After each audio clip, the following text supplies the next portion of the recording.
এ পর্যন্ত আপনারা যারা আমাদের মাঝে এসে উপস্থিত হয়েছেন আপনাদের সবাইকে আমাদের এলাকাবাসীর পক্ষ থেকে মোবারকবাদ অভিনন্দন। আমাদের মাঝে নসিহত পেশ করবেন উদীয়মান তরুণ বক্তা হযরত শাহজালাল দারুস সুন্নাহ ইয়াকুবিয়া কামিল মাদ্রাসার সম্মানিত আরবি প্রভাষক, সারা বাংলাদেশের মধ্যে যিনি শ্রেষ্ঠ রেজাল্ট প্রাপ্ত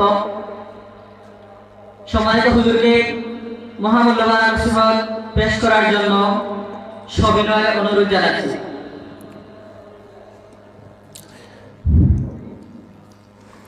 আসসালামু আলাইকুম ওয়া রাহমাতুল্লাহি ওয়া বারাকাতুহু।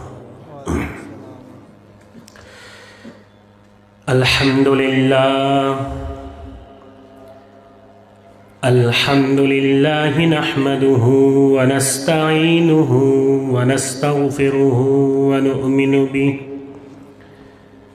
নু'মিনু বিহি ওয়া নাতাওয়াক্কালু আলাইহি ونعوذ بالله من شرور أنفسنا ومن سيئات أعمالنا من يهده الله فلا مضل له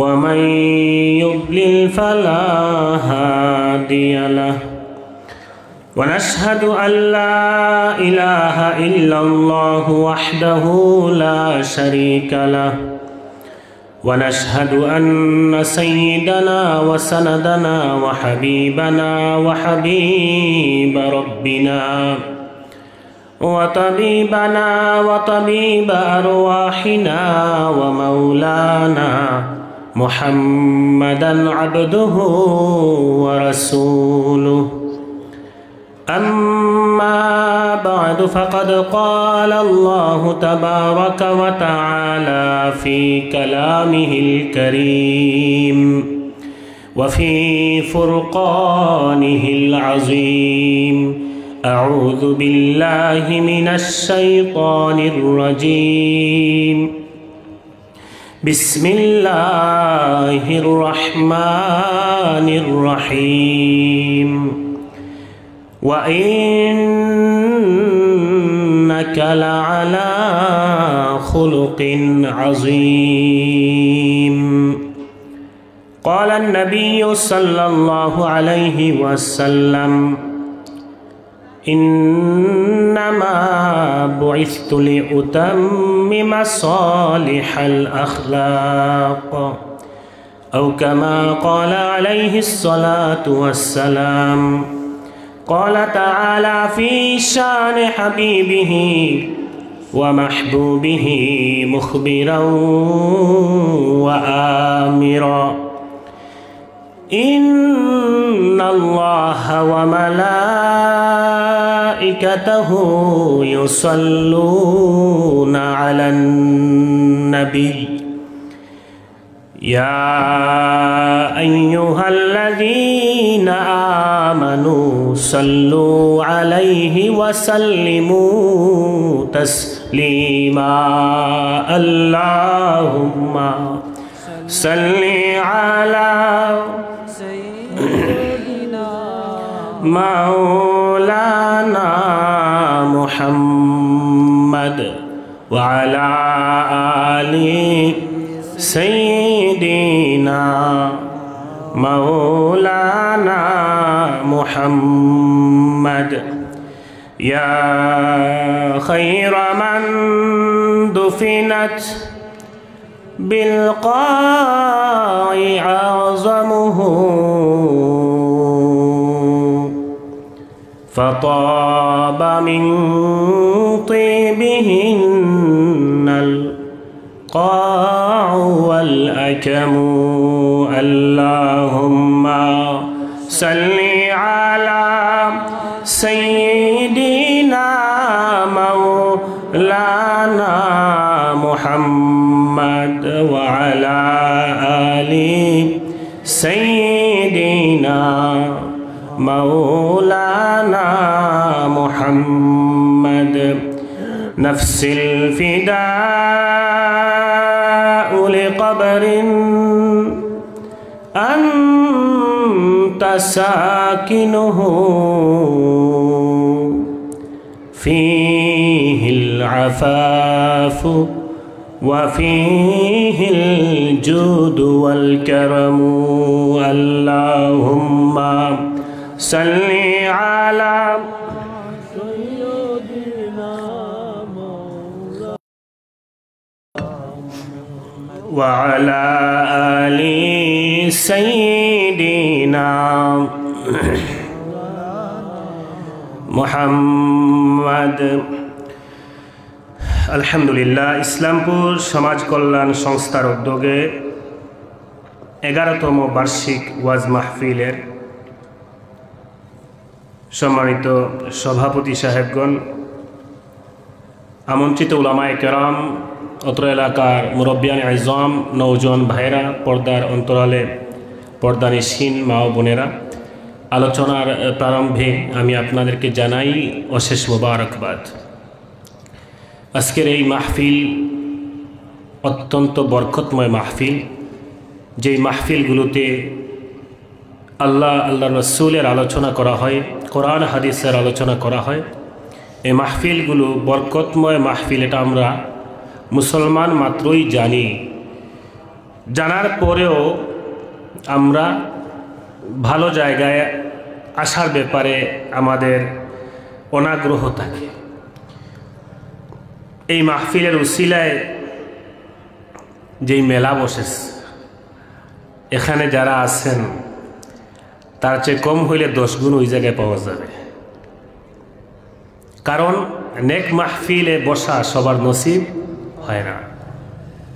আল্লাহ যাদেরকে পছন্দ করেন, আল্লাহ যাদেরকে নির্বাচিত করেন, তারাই এই সমস্ত মাহফিলে আসার তৌফিক লাভ করে।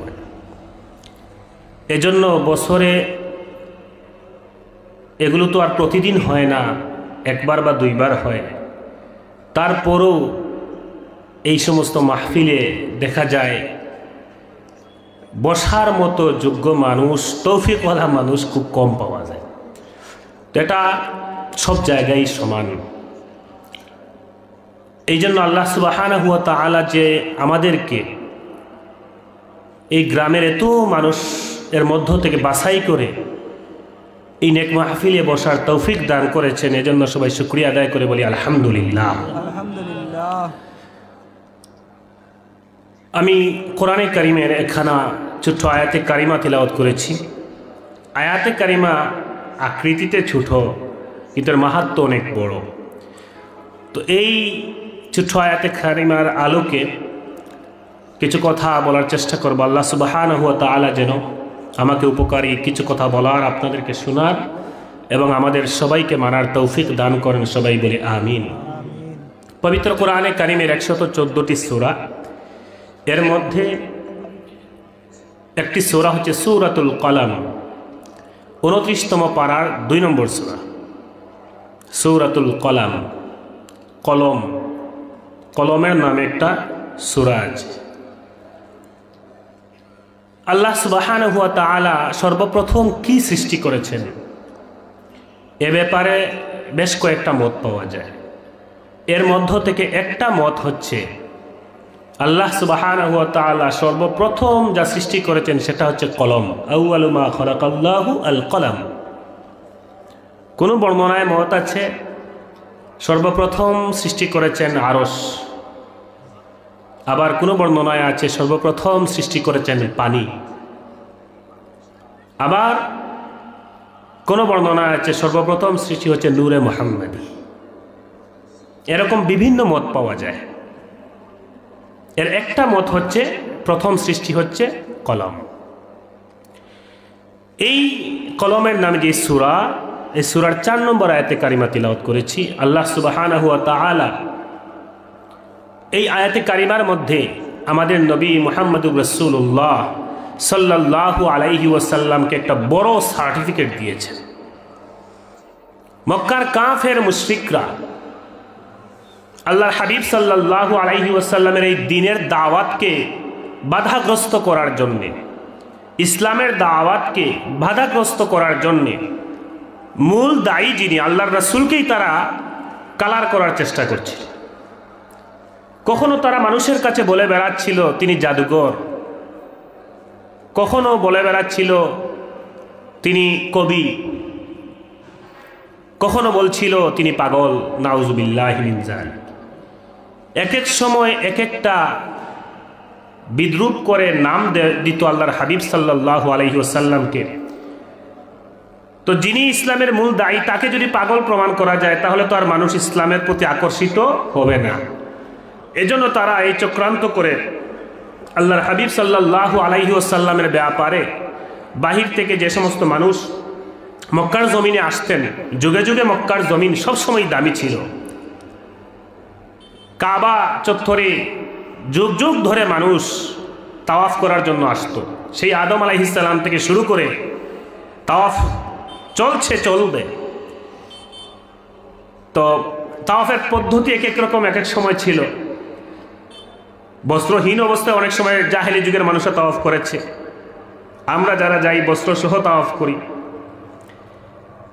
তো এই মক্কার জমিনে বাহির থেকে যারাই আসতো কাফের মুশরিকরা তাদেরকে আল্লাহর হাবিবের ব্যাপারে গিয়ে বলতো যে আমাদের মক্কার জমিনে একজন পাগল আছে, তার কথা আপনারা শুনবেন না। এইটা বলে ইসলামের বিরোধিতা করত। তো মানুষ এইটা শোনার পরে অনেক সময় তারা উল্টো আল্লাহর হাবিবকে দেখার জন্য যেত যে দেখি পাগল কি বলে। যখন কাছে যেত আল্লাহর হাবিব সাল্লাল্লাহু আলাইহি ওয়াসাল্লামের আচার আচরণ, কথাবার্তার ধরন, তার জবান মোবারকে কোরআন কারিমের তিলাওয়াত শুনে তাদের দিল পরিবর্তন হয়ে যেত, তারা ইসলাম ধর্ম গ্রহণ করত। অনেক সময় আছে নেগেটিভ জিনিসে উল্টো আর প্রচার হয়ে যায়। কিন্তু আল্লাহর হাবিব সাল্লাল্লাহু আলাইহি ওয়াসাল্লামকে যে তারা পাগল বলতো, এটার প্রতিবাদ করে আল্লাহ সুবহানাহু ওয়া তাআলা কোরআনে কারিমের সূরা এই কলমের শুরুতেই প্রতিবাদ করে বলেন, মা আনতা বিনিআমাতি রাব্বিকা বিমাজনুন।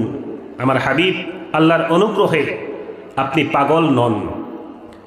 আপনি তো পাগল নন, বরং আমি আপনাকে সার্টিফিকেট দিচ্ছি, ওয়া ইন্নাকা লাআলা খুলুকিন আযীম।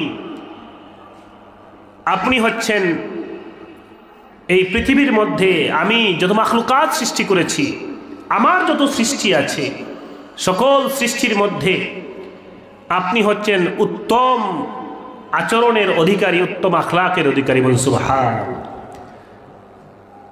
আপনাকে আমি যে সুমহান চরিত্র দান করেছি,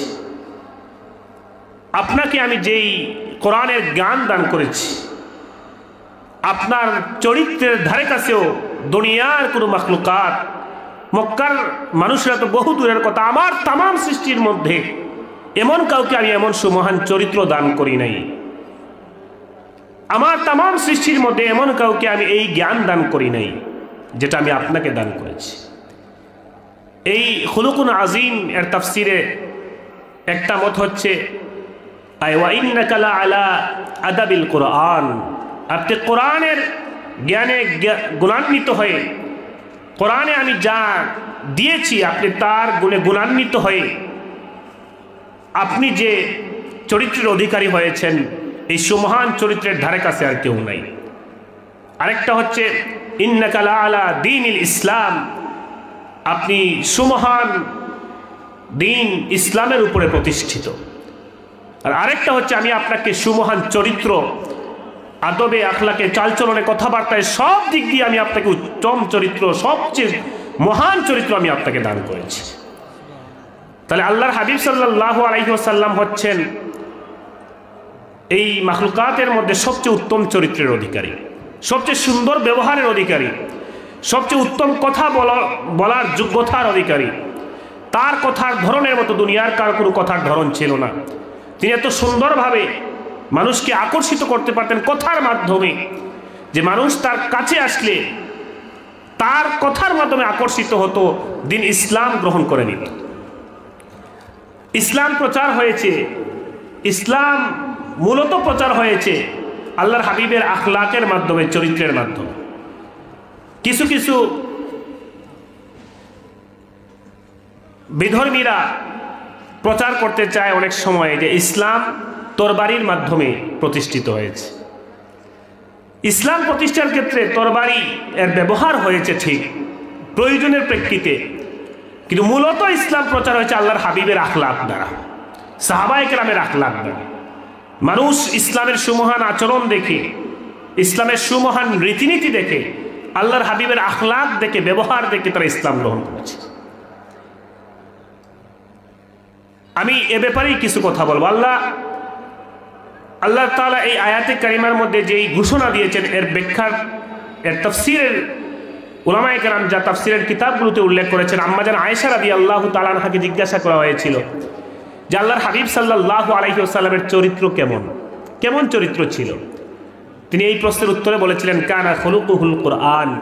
তোমরা আল্লাহর হাবিবের চরিত্র যদি দেখতে চাও তাহলে কোরআন তেলাওয়াত করো। কোরআনে যা আছে হুবহু বাস্তব নমুনা হচ্ছেন আল্লাহর হাবিব সাল্লাল্লাহু আলাইহি ওয়াসাল্লাম। অন্য বর্ণনায় আছে আল্লাহর হাবিব সাল্লাল্লাহু আলাইহি ওয়াসাল্লামের ব্যাপারে যখন জিজ্ঞাসা করা হয়েছে যে কাইফা কানা খুলুকু রাসূলিল্লাহি সাল্লাল্লাহু আলাইহি ওয়াসাল্লাম, আল্লাহর হাবিবের চরিত্র কেমন ছিল, আল্লাহর নবীর স্ত্রী আম্মাজান আয়েশা রাদিয়াল্লাহু তাআলা আনহা তিনি বলেন, লাম ইয়াকুন ফাহিশান ওয়ালা মুতাফাহিশান। আল্লাহর হাবিব সাল্লাল্লাহু আলাইহি ওয়াসাল্লাম অশ্লীল ভাষী ছিলেন না, অশ্লীল কাজ করতেন না। ওয়ালা ইয়াজজি বিসাইয়্যাতি সাইয়্যা। আল্লাহর হাবিব সাল্লাল্লাহু আলাইহি ওয়াসাল্লাম খারাপ কাজের বিনিময়ে কেউ তার সাথে খারাপ আচরণ করেছে এর জন্য তিনি খারাপ ব্যবহার করতেন না। ওয়ালাকিন ইয়াফু ওয়া ইয়াসফাহ। বরং আল্লাহর হাবিব সাল্লাল্লাহু আলাইহি ওয়াসাল্লাম মানুষ তার সাথে খারাপ ব্যবহার করেছে, তিনি ক্ষমা করে দিয়েছেন, মাফ করে দিয়েছেন, উদারতার আচরণ করেছেন, উদার ব্যবহার করেছেন। হযরত আনাস রাদিয়াল্লাহু তাআলা আনহু আল্লাহর হাবিব সাল্লাল্লাহু আলাইহি ওয়াসাল্লামের 10 বছর খেদমত করেছেন, সেবা করেছেন, খাদিম ছিলেন। যে কয়েকজন খাদিম ছিলেন এর মধ্যে আনাস রাদিয়াল্লাহু তাআলা আনহু 8 বছর বয়সে তার মা তাকে আল্লাহর হাবিবের খেদমতে রেখে যান। বলেন, ইয়া রাসূলুল্লাহ, আমার তো কিছুই নাই, আপনার সেবার জন্য দেব, এই ছোট্ট এক সন্তান আছে, আপনার খেদমতে আমার কলিজার টুকরা সন্তানকে রেখে গেলাম। আপনার ছোটখাটো যে কাজগুলো আছে, হয়তো বড় ধরনের কোনো কাজ করতে পারবে না সে, কিন্তু আপনার ছোটখাটো খেদমত যদি করে দেয় সে, আমি মনকে সান্ত্বনা দিতে পারবো যে আমার ছেলে আমাদের নবীর একটু খেদমত করছে। 8 বছর বয়স থেকে শুরু করে প্রায় 10 বছর আল্লাহর হাবিব সাল্লাল্লাহু আলাইহি ওয়াসাল্লামের খেদমত করেছেন। যেই মানুষটা সবসময় আশেপাশে ছিল সে বলতে পারবে তার আখলাক কেমন। আমার আখলাক কেমন আপনি চিনবেন না, আপনি বুঝবেন না। একদিন দেখেছেন, আপনাকে দেখলে সালাম দেব, কালাম হয়তো কথাবার্তা বলবো, সুন্দর কথা বলবো, আপনি মনে করবেন খুব ভালো মানুষ। না, আপনার আখলাক কেমন আপনার ওয়াইফ, আপনার বউ বলতে পারে।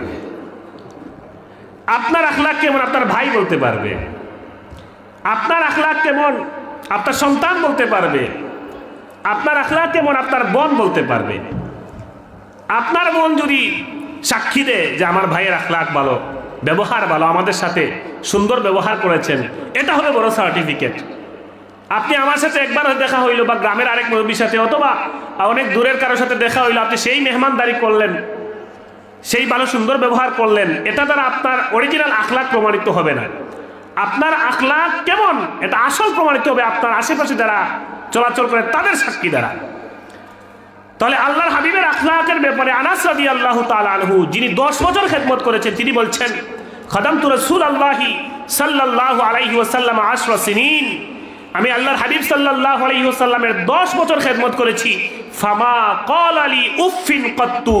10 বছরে আমি আনাস ছোট মানুষ, হয়তো অনেক ভুল করেছি, কিন্তু কখনোই আল্লাহর হাবিব সাল্লাল্লাহু আলাইহি ওয়াসাল্লাম আমার কোনো আচরণে উফ শব্দ উচ্চারণ করেন নাই। সুবহানাল্লাহ। আমরা অনেক সময় আমাদের কাজের লোক যদি একটা ভুল করে তাকে সহ তার বাপ দাদা সদ্যশ্রী নিয়ে গাইল দেওয়া শুরু করে, একটা ভুল করলে। আনাস রাদিয়াল্লাহু আনহু 10 বছর খেদমত করেছি, আমি অনেক ভুল হয়তো করেছি, কিন্তু একদিনও গালি দেওয়া তো বহু দূরের কথা, আমাকে প্রহার করা তো আরো বহু দূরের কথা। ফামা ক্বালা লি উফিন কাত্তু। আমার কোনো আচরণে আমি ভুল করলেও আল্লাহর হাবিব সাল্লাল্লাহু আলাইহি ওয়াসাল্লাম কখনো বলেন নাই উফ আনাস তুমি এটা কেন করলে, তোমাকে আমি বলেছিলাম এই কাজটা করতে, তুমি কেন করো নাই, অথবা আমি তোমাকে বলেছিলাম এটা করতে, তুমি কেন করো নাই, এটা না করতে বলেছিলাম, তুমি কেন করেছো, 10 বছরে একবারও আমাকে এটা জিজ্ঞাসা করেন নাই। কানা রাসূলুল্লাহ সাল্লাল্লাহু আলাইহি সাল্লাম মিন আহসানিন নাসি খুলুকান, আমার দেখা মতে হযরত আনাস রাদিয়াল্লাহু তাআলা আনহু বলেন, আমার দেখা মতে এই দুনিয়ার মধ্যে সবচাইতে শ্রেষ্ঠ চরিত্রের অধিকারী হচ্ছেন আমাদের নবী মুহাম্মদ রাসূলুল্লাহ সাল্লাল্লাহু আলাইহি ওয়াসাল্লাম। হযরত আম্মাজান আয়েশা রাদিয়াল্লাহু তাআলা আনহা, তিনি তো আরো কাছের মানুষ। আনাস রাদিয়াল্লাহু তাআলা আনহু তো খাদেম ছিলেন, আর আয়েশা রাদিয়াল্লাহু তাআলা আনহা ছিলেন আল্লাহর রাসূলের স্ত্রীদের একজন। তিনি বলেন, মা দরাবা রাসূলুল্লাহ সাল্লাল্লাহু আলাইহি ওয়াসাল্লাম বিয়াদিহি খাদিমান লাহু কাত্তু, আমি আল্লাহর হাবিব সাল্লাল্লাহু আলাইহি ওয়াসাল্লামের সাথে প্রায় 9 বছর সংসার করেছি। এই 9 বছরে কখনোই আমি দেখি নাই তিনি তার কোনো খাদিমের উপরে আঘাত করেছেন, কোনো খাদিমকে চর দিয়েছেন, থাপ্পড় দিয়েছেন, হাত দিয়ে মেরেছেন, এরকম আমি কখনো দেখি নাই। ওয়ালা দরাবা ইমরাআতান, তিনি তার কোনো স্ত্রীকেও কখনো আঘাত করেন নাই, কোনো স্ত্রীকে, কোনো মহিলাকে কখনো হাত দিয়ে প্রহার করেন নাই। ইল্লা আন ইউজাহিদা ফি সাবিলিল্লাহ ওয়ালা দরাবা শাইআন কাত, এমনকি কোনো মানুষকে তিনি হাত দিয়ে প্রহার করেন নাই। ইল্লা আন ইউজাহিদা ফি সাবিলিল্লাহ, তবে জিহাদের ময়দানে যখন শত্রু মুখোমুখি হয়েছে তখন কার উপরে আঘাত করলে সেটা ভিন্ন কথা, কিন্তু এছাড়া আল্লাহর হাবিব সাল্লাল্লাহু আলাইহি সাল্লাম তার খাদিম যারাই ছিলেন কারো উপরে কখনো আঘাত করেন নাই, তার কোনো স্ত্রীর উপরে আঘাত করেন নাই, কোনো মানুষের উপরে তিনি আঘাত করেন নাই, তার নিজ হাতে কখনো আঘাত করেন নাই। আম্মাজান আয়েশা রাদিয়াল্লাহু তাআলা আনহা সার্টিফিকেট দিচ্ছে। সুতরাং আমাদের আশেপাশে যারা, আমরা সেই নবীর উম্মত যাকে তার আশেপাশের মানুষ একবারে ঘনিষ্ঠ জনরা আল্লাহর কসম করে সাক্ষ্য দিচ্ছে তিনি উত্তম চরিত্রের অধিকারী। এটা নিয়ে কেন আলোচনা করতেছি বা করার উদ্দেশ্য কেন করলাম, নিয়ত কেন করলাম, তার কারণ হচ্ছে আমরা কেউ এই দুনিয়ার জমিনে থাকবো না, সবাই দুনিয়ার জমিন ছেড়ে চলে যেতে হবে। মারা যাওয়ার পরে আমাদের জানাজার আগে অনেক সময় মানুষকে জিজ্ঞাসা করা হয় যে মানুষটা কেমন ছিল। জানি না আপনাদের এদিকে জিজ্ঞাসা করা হয় কিনা, বিভিন্ন এলাকায় জিজ্ঞাসা করা হয় যিনি মারা গেছেন তিনি কেমন ছিলেন, সবাই হাত তুলে আমরা বলি ভালো ভালো। এবার যদি তিনি আসলে ভালো নাও হয়ে থাকেন ওই সময় বিবেকের তাড়নায় বলে ভালো ভালো, কিন্তু আসলে মূল সাক্ষ্যটা কোনটা? মূল সাক্ষ্য হচ্ছে যখন মারা যাওয়ার পরে মাইকে এলান হয় আর ঘরে বসে বলে ফেলে যাহ খুব মানুষটা খুব ভালো ছিল, ওইটা হচ্ছে দিলের সাক্ষী। কিন্তু ওই সময় যদি ঘরে বসে বলেন বলা হচ্ছে আল্লাহ বাঁচাইছে, আস্তা জিন্দগি ছাটাইছে, জ্বালাতন করছে আস্তা জিন্দগি, এখন আল্লাহ আমাদেরকে রিহাই দিস, এই কথাটা যদি বলে ফেলে আমার আপনার প্রতিবেশী, তাহলে কিন্তু আমাদের জিন্দগি তামাম আমল বরবাদ হয়ে যায়। আল্লাহর হাবিব সাল্লাল্লাহু আলাইহি ওয়াসাল্লাম একবার মজলিসে বসা, সাহাবায়ে কেরাম সামনে বসা, পাশ দিয়ে একটা লাশ নিয়ে যাওয়া হচ্ছে, সাহাবায়ে কেরাম প্রশংসা করতেন, ইস এই মানুষটা খুব ভালো ছিল। রাসূলুল্লাহ সাল্লাল্লাহু আলাইহি ওয়াসাল্লাম ইরশাদ করলেন ওয়াজাবাত। কিছুক্ষণ পরে আরেকটা লাশ নিয়ে যাওয়া হচ্ছে। এখন সাহাবায়ে কেরাম বলছেন এই লোকটার আচরণ তেমন ভালো ছিল না, মানুষকে জ্বালাইতো, অত্যাচার করত, নির্যাতন করত। তখন আল্লাহর হাবিব সাল্লাল্লাহু আলাইহি ওয়াসাল্লাম আবার বললেন ওয়াজাবাত। হযরত ওমর রাদিয়াল্লাহু তাআলা আনহু দাঁড়িয়ে বলেন ইয়া রাসূলুল্লাহ, প্রথম যেই ব্যক্তিকে নিয়ে যাওয়া হলো আমরা তার প্রশংসা করলাম, আপনি বললেন ওয়াজাবাত। দ্বিতীয় যেই ব্যক্তিকে নিয়ে যাওয়া হলো লাশ, তার ব্যাপারেও বলা হলো, কিছু ব্যাড কমেন্ট করা হলো, তার ব্যাপারে একটু নিন্দা করা হলো, আপনি বললেন ওয়াজাবাত। এই কি ওয়াজাবাত? আল্লাহর হাবিব সাল্লাল্লাহু আলাইহি ওয়াসাল্লাম বলেন প্রথম ব্যক্তি হাদা আসতাইতুম আলাইহি খায়রান, তোমরা প্রথম ব্যক্তির ব্যাপারে ভালো প্রশংসা করেছিলে, ওয়াজাবাত আয় ওয়াজাবাত লাহুল জান্নাহ, আল্লাহ সুবহানাহু ওয়া তাআলা তোমাদের এই প্রশংসার বরকতে তার জন্য জান্নাত ওয়াজিব করে নিয়েছেন। ওয়া হাযা আসতাইতুম আলাইহি শাররান, আর দ্বিতীয় ব্যক্তির ব্যাপারে যখন তোমরা মন্দ কথা বললে, তার নিন্দা করলে, তার জিন্দেগির একটা সমালোচনা করলে, যে মানুষের সাথে ভালো আচরণ করতো না, খারাপ ব্যবহার করতো, তার আমল ভালো ছিল না, ওয়াজাবাত আয় ওয়াজাবাত লাহুন নার, তোমাদের এই কথাকে আল্লাহ তাআলা সাক্ষ্য হিসেবে গ্রহণ করে তার জন্য জাহান্নাম ওয়াজিব করে নিয়েছেন। বলুন নাউযুবিল্লাহ। আনতুম শুহাদাউল্লাহি ফিল আরদ, তোমরা হচ্ছে এই জমিনে আল্লাহ সুবহানাহু ওয়া তাআলার সাক্ষী, তোমরা যার ব্যাপারে সার্টিফিকেট দিবে আল্লাহ তাআলা সেটাই গ্রহণ করে নেন। সুতরাং এই মারা যাওয়ার পরে আমার আপনার সার্টিফিকেট ঢাকা থেকে কেউ এসে দিবে না, চিটাগাং থেকে কেউ এসে দিবে না, আমার আপনার সার্টিফিকেট দিবে আমারই ভাই, দাদা, চাচা, এই এলাকার আশেপাশে যারা, যাদের সাথে আমি জিন্দেগি কাটাইছি, এরাই আমাদের সাক্ষ্য দেবে এদের দিল থেকে যখন সাক্ষ্য আসবে, দিল থেকে যখন সাক্ষ্য আসবে ওইটাই আসল সাক্ষ্য। ওই লাশ থেকে যে সাক্ষ্য ওইটা আসল সাক্ষ্য না। আসল সাক্ষ্য হচ্ছে আপনি মারা যাওয়ার পরে দিল কেঁদে উঠবে আপনার জন্য, দিল থেকে কান্না আসবে যে মানুষটা খুব ভালো ছিল, আজ দুনিয়ার জন্য ছেড়ে চলে গেছে। এই সাক্ষ্যটা আসল সাক্ষ্য। আর দিল থেকে যদি তার মনে সন্তুষ্টি আসে আপনার ব্যাপারে, সরছে মারা গেছে, এক বিপদ সরছে, রেহাই পাইলাম জালিমের হাত থেকে, এইরকম অনুভূতি যদি আসে যে আপনি মারা যাওয়ায় সে তার দিল খুশি হয়েছে, বুঝতে হবে আপনার আচরণ ভালো ছিল। এজন্য আমার আপনার আচরণ সুন্দর করা, ভালো করা, আমার পরিবার আমার গ্রামের মানুষের পক্ষ থেকে ভালো সার্টিফিকেট পাওয়ার মতো আচরণ করার দরকার কিনা? দরকার। আমরা সেই নবীর উম্মত যার পরিবারের মানুষ খাদেম যারা, তারাই সাক্ষ্য দিয়েছে তার চরিত্রের ব্যাপারে, তার আচরণের ব্যাপারে, তার আখলাকের ব্যাপারে।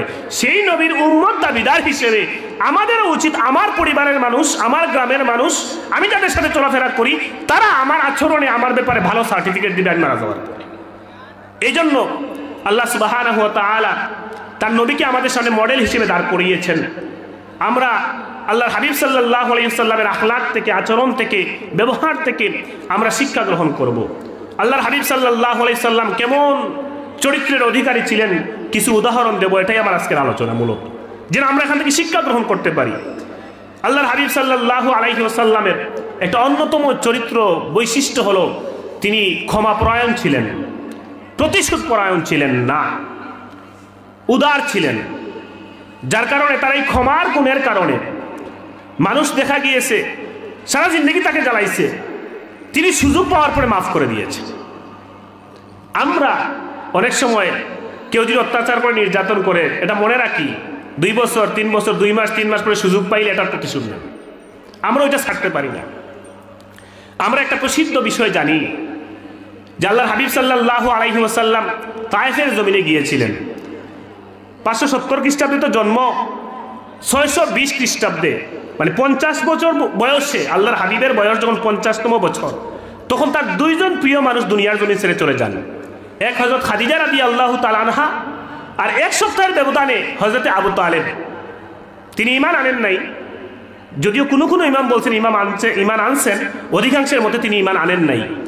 এই 2 জন 1 সপ্তাহের ব্যবধানে দুনিয়ার জমিন ছেড়ে চলে যান। আর এই 2 জনের বিদায়ের পরে কাফের মুশরিকরা বেশি চড়াও হয় আল্লাহর হাবিব সাল্লাল্লাহু আলাইহি ওয়াসাল্লামের উপরে।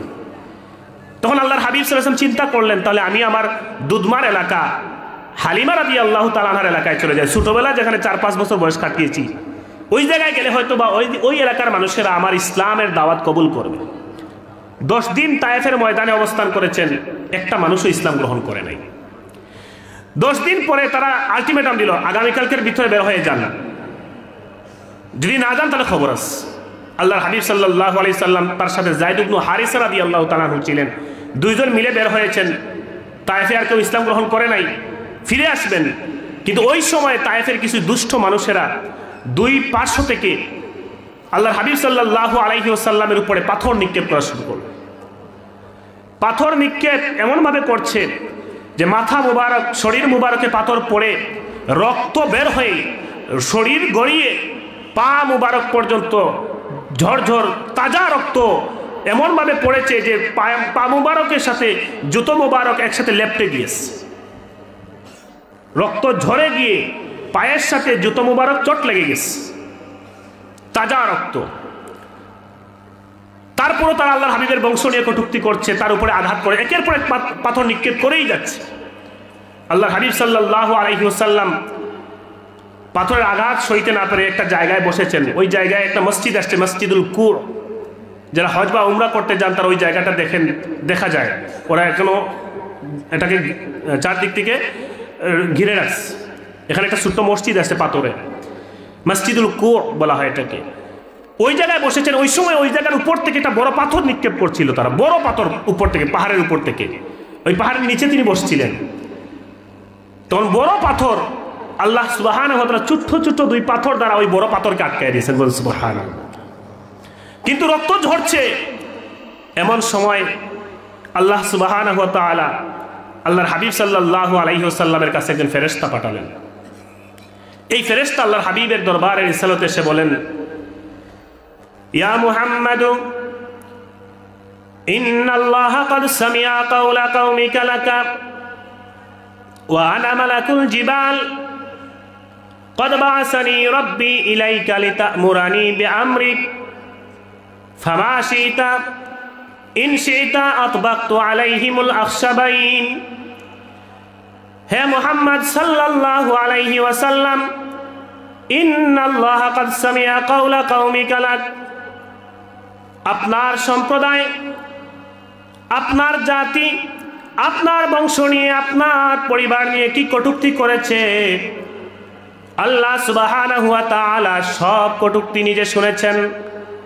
ওয়া আনা মালাকুল জিবাল, আমি হলাম এই দুনিয়ার জমিনে আল্লাহ সুবহানাহু ওয়া তাআলার যত পাহাড় সংরক্ষণকারী ফেরেশতা আছেন তার মধ্যে হেড। দুনিয়ার যত পাহাড় আছে সকল পাহাড় আমি নিয়ন্ত্রণ করি, আমার কর্তৃত্বে চলে। قد بعثني ربي إليك لتأمرني بأمرك, আল্লাহ সুবহানাহু ওয়া তাআলা আপনার উপরে যে আঘাত হয়েছে, আপনাকে যে আক্রমণ করা হয়েছে, আপনার শরীর থেকে যে রক্ত ঝরছে, এই বিষয়টা সহ্য করতে পারেন নাই। আল্লাহ তাআলা আমাকে পাঠিয়েছেন ফামা শিতা ইন শিতা আতবাকতু আলাইহিমুল আখশাবাইন। ইয়া রাসূলুল্লাহ, ইয়া হাবিবাল্লাহ, আপনি যদি চান আপনাকে যে তায়েফের মানুষের অত্যাচার করেছে, রক্তাক্ত করেছে, রক্ত ঝরিয়েছে, আমি পাহাড় সংরক্ষণকারী ফেরেশতা দুইটা পাহাড়কে একত্রিত করে চাপা দিয়ে তায়েফের প্রত্যেকটা মানুষকে ধ্বংস করে দেব। আপনার উপরে আঘাত করা হয়েছে, আল্লাহ তাআলা বরদাস্ত করেন নাই, আমাকে পাঠিয়েছেন। আপনি যদি বলেন দুই পাহাড়কে এক করে চাপা দিব, তায়েফের সমস্ত মানুষকে সমূলে নির্বংশ করে দেব। আল্লাহর হাবিব সাল্লাল্লাহু আলাইহি ওয়াসাল্লাম, আমরা এইরকম সুযোগ যদি পাইতাম যে আমাদেরকে কেউ মারছে আর এই মুহূর্তে ওই সাথে সাথে একটা সুযোগ পাইছি, এই ছাড় দিতাম না আমরা। রক্ত ঝরছে, তখনও রক্ত ঝরছে, তাজা রক্ত, স্যান্ডেলের সাথে পা মুবারক লেপ্টে আছে। আল্লাহর হাবিব সাল্লাল্লাহু আলাইহি ওয়াসাল্লাম তখন বললেন, হে পাহাড় সংরক্ষণকারী ফেরেশতা, বাল আরজু আন ইউখরিজাল্লাহু মিন আসলাবিহিম মান ইয়াবুদুল্লাহ ওয়াহদাহু লা ইউশরিকু বিহি শাইআ। আল্লাহ সুবহানাহু ওয়া তাআলা আমার উপরে আঘাত হয়েছে, আমি তার বন্ধু, আমি তার হাবিব, বরদাস্ত করবেন না এটা আমি জানি। তোমাকে আমার কাছে পাঠিয়েছেন, আমি যদি এখন অধৈর্য হয়ে আমার জাতির জন্য আমি এই সুযোগটা কাজে লাগাইয়া দিই, তাহলে এরা সবাই যদি সমূলে নির্বংশ হয়ে যায়, তাহলে আমি ইসলামের দাওয়াতটা দেব কাকে? বাল আরজু আন ইউখরিজাল্লাহু মিন আসলাবিহিম মান ইয়াবুদুল্লাহ ওয়াহদাহু লা ইউশরিকু বিহি শাইআ। কিন্তু আমি বিশ্বাস করি, আমি আশাবাদী, আজ যদি এদেরকে বাঁচিয়ে রাখা হয়, এরা ঈমান আনবে কি আনবে না জানি না, কিন্তু আমার বিশ্বাস, দৃঢ় বিশ্বাস, এদের বংশ থেকে আল্লাহ সুবহানাহু ওয়া তাআলা এমন কিছু মানুষ বের করবেন যারা আমার দ্বীনের খেদমত করবে, বলেন সুবহান। আল্লাহ সুবহানাহু ওয়া তাআলা ফেরেশতা পাঠিয়েছেন। আল্লাহর নবী বুঝলেন যে আল্লাহ তাআলা রাগান্বিত, ক্রোধান্বিত, দুইখানা হাত সাথে সাথে আল্লাহর দরবারে তুললেন, বলেন রব্বুল আলামিন আল্লাহুম্মা গফির লিকাওমি ফাইন্নাহুম লা ইয়ালামুন। আল্লাহ, আমার উপরে আঘাত করা হয়েছে, আমাকে নির্যাতন করা হয়েছে, রক্তাক্ত করা হয়েছে, আমি জানি আপনি বরদাস্ত করছেন না, আপনি রাগান্বিত হয়ে গিয়েছেন। আল্লাহ, এরা আমার কওম, আল্লাহুম্মা গফির লিকাওমি, আল্লাহ এরা আমার জাতি, আমার ওসিলায় আমার জাতি, এরা আমাকে এখনো চিনে নাই, দয়া করে আপনি তাদের মাফ করে দেন, তাদের উপরে গজব নাজিল করিয়েন না। সুবহান। একই কথা উহুদের ময়দানে যখন দাঁত মুবারক শহীদ হয়েছিল, মাথা মুবারক ফেটে রক্ত বের হয়েছিল উহুদ যুদ্ধে, সেই জায়গায়ও সাহাবায়ে কেরাম বলছিলেন, ইয়া রাসূলুল্লাহ উদউ আলাইহিম, এই মক্কার কুরাইশরা এত যন্ত্রণা দিচ্ছে, আপনি মদিনার জমিনে আসার পরেও এরা আপনাকে শান্তিতে থাকতে দিচ্ছে না, ইয়া রাসূলুল্লাহ আপনি তাদের উপরে বদদুয়া করুন, আল্লাহ যেন তাদের উপরে গজব নাজিল করেন। হযরতে ওমর রাদিয়াল্লাহু তাআলা আনহু বললেন, ইয়া রাসূলুল্লাহ আপনি, হযরতে নূহ আলাইহিস সালাম তিনি তার উম্মতদেরকে 900 বছর, প্রায় 950 বছর দাওয়াত দিয়েছেন, ইসলাম গ্রহণ করে নাই, মুসলমান হয় নাই। শেষ পর্যন্ত তিনি দোয়া করলেন, রাব্বি লা তাযার আলাল আরদি মিনাল কাফিরিনা দাইয়ারা, যারা ইসলাম ধর্ম গ্রহণ করেন এরা একটাকেও বাঁচিয়ে রাখবেন না। কিন্তু ইয়া রাসূলুল্লাহ, আপনি আমাদের প্রতি তো বদদুয়া করেন নাই, কুরাইশদের প্রতি বদদুয়া করেন নাই, কাফেরদের প্রতি বদদুয়া করেন নাই। যদি করতেন লাহালাকনা মিন ইনদি আখিরিনা, তাহলে আমাদেরও সবাই ধ্বংস হয়ে যেত। আল্লাহর হাবিব সাল্লাল্লাহু আলাইহি ওয়াসাল্লাম বললেন, ইন্নী লামুবআস লাআনা, আমি বদদুয়া দেওয়ার জন্য এই দুনিয়ার জমিনে আসিনি, বরং আমি আখলাক দিয়ে, আচরণ দিয়ে, ব্যবহার দিয়ে, ধৈর্যের সহিত দিন প্রতিষ্ঠা করার জন্য এই দুনিয়ার জমিনে এসেছি। আল্লাহর হাবিব সাল্লাল্লাহু আলাইহি ওয়াসাল্লাম একবার একটা দল পাঠিয়েছেন নজদের দিকে, নজদ এলাকার দিকে রাষ্ট্র সীমানা পাহারা দেওয়ার জন্য। তো ওই সময় তারা একজন সন্দেহ হয়েছে, একজন ব্যক্তিকে ধরে নিয়ে আসছেন, সীমানার আশপাশে ঘোরাঘুরি করতেছে। আমাদের দেখেন না অনেক সময় বিভিন্ন দেশে সীমানা রক্ষী বাহিনী থাকে, যেমন বিজিবি বা বিডিআর। তো আল্লাহর হাবিব সাল্লাল্লাহু আলাইহি ওয়াসাল্লাম রাষ্ট্রীয় নিরাপত্তার জন্য সীমানায় তিনি কিছু বাহিনী পাঠাতেন সবসময়। তো সাহাবায়ে কেরাম গিয়েছেন, একজনকে সন্দেহ হয়েছে, ধরে নিয়ে আসছেন, এনে মসজিদে নববীর খুঁটিতে বেঁধে রাখছেন। ওই সময় যা হইতো সব মসজিদে নববী থেকে, বিচারাদি রাষ্ট্র পরিচালনা সব মসজিদে নববীতে হইত। আল্লাহর হাবিব সাল্লাল্লাহু আলাইহি ওয়াসাল্লাম যখন সকালে আসলেন, এসে দেখলেন মসজিদে নববীতে একজনকে বেঁধে রাখা হয়েছে। কাছে গিয়ে দেখলেন তিনি হচ্ছেন পাশের রাষ্ট্রের যে রাষ্ট্রপতি, ইয়ামামা প্রদেশের প্রধান, মুখ্যমন্ত্রী, যে লিডার, যে তাকে ধরে নিয়ে আসা হয়েছে। তো আল্লাহর হাবিব সাহাবায়ে কেরামকে বললেন, তোমরা কি তাকে দেখে শুনে চিনে গ্রেফতার করে নিয়ে আসছো নাকি না চিনিয়ে নিয়ে আসছো? বললেন, ইয়া রাসূলুল্লাহ, তার চলাফেরায় আমাদের সন্দেহ মনে হয়েছে, ধরে নিয়ে আসছে। আল্লাহর হাবিব সাল্লাল্লাহু আলাইহি ওয়াসাল্লাম বললেন, তোমরা যাকে ধরে নিয়ে আসছো সে নিরপরাধ নয়, আমাদের বহু সঙ্গী সাথীদেরকে সে হত্যা করেছে, আমাদের বহু সঙ্গীদেরকে, আমার সাহাবীদেরকে হত্যা করেছে, সে কোনো নিরপরাধ ব্যক্তি নয়, তার বিচার আজকে আমার আদালতে। তো বিচার করতে গেছেন, আসামি যেহেতু সামনে, তাকে গিয়ে বললেন, তার নাম সুমামা। আল্লাহর হাবিব সাল্লাল্লাহু আলাইহি ওয়াসাল্লাম বলেন, মাযা ইনদাকা ইয়া সুমামা, হে সুমামা, তুমি তো আমার বহু সাথীদের হত্যা করেছো, আমার বহু সঙ্গীদেরকে হত্যা করেছো, তুমি তো অপরাধী, এটা তুমি নিজেও জানো, তোমার কাছে কি প্রস্তাব আছে, আমি তোমার কি বিচার করতে পারি? অনেক সময় গ্রামে অপরাধী ব্যক্তিদের বিচার করতে বসে মুরব্বীরা অনেক সময় বলেন, তোমার অপরাধ এত জঘন্য, তুমি খোসাই, তোমার বিচার কি লাভ করতাম? মুরব্বী যারা এভাবেই বলেন, তুমি খোসাই, তোমার বিচার কি লাভ করতাম?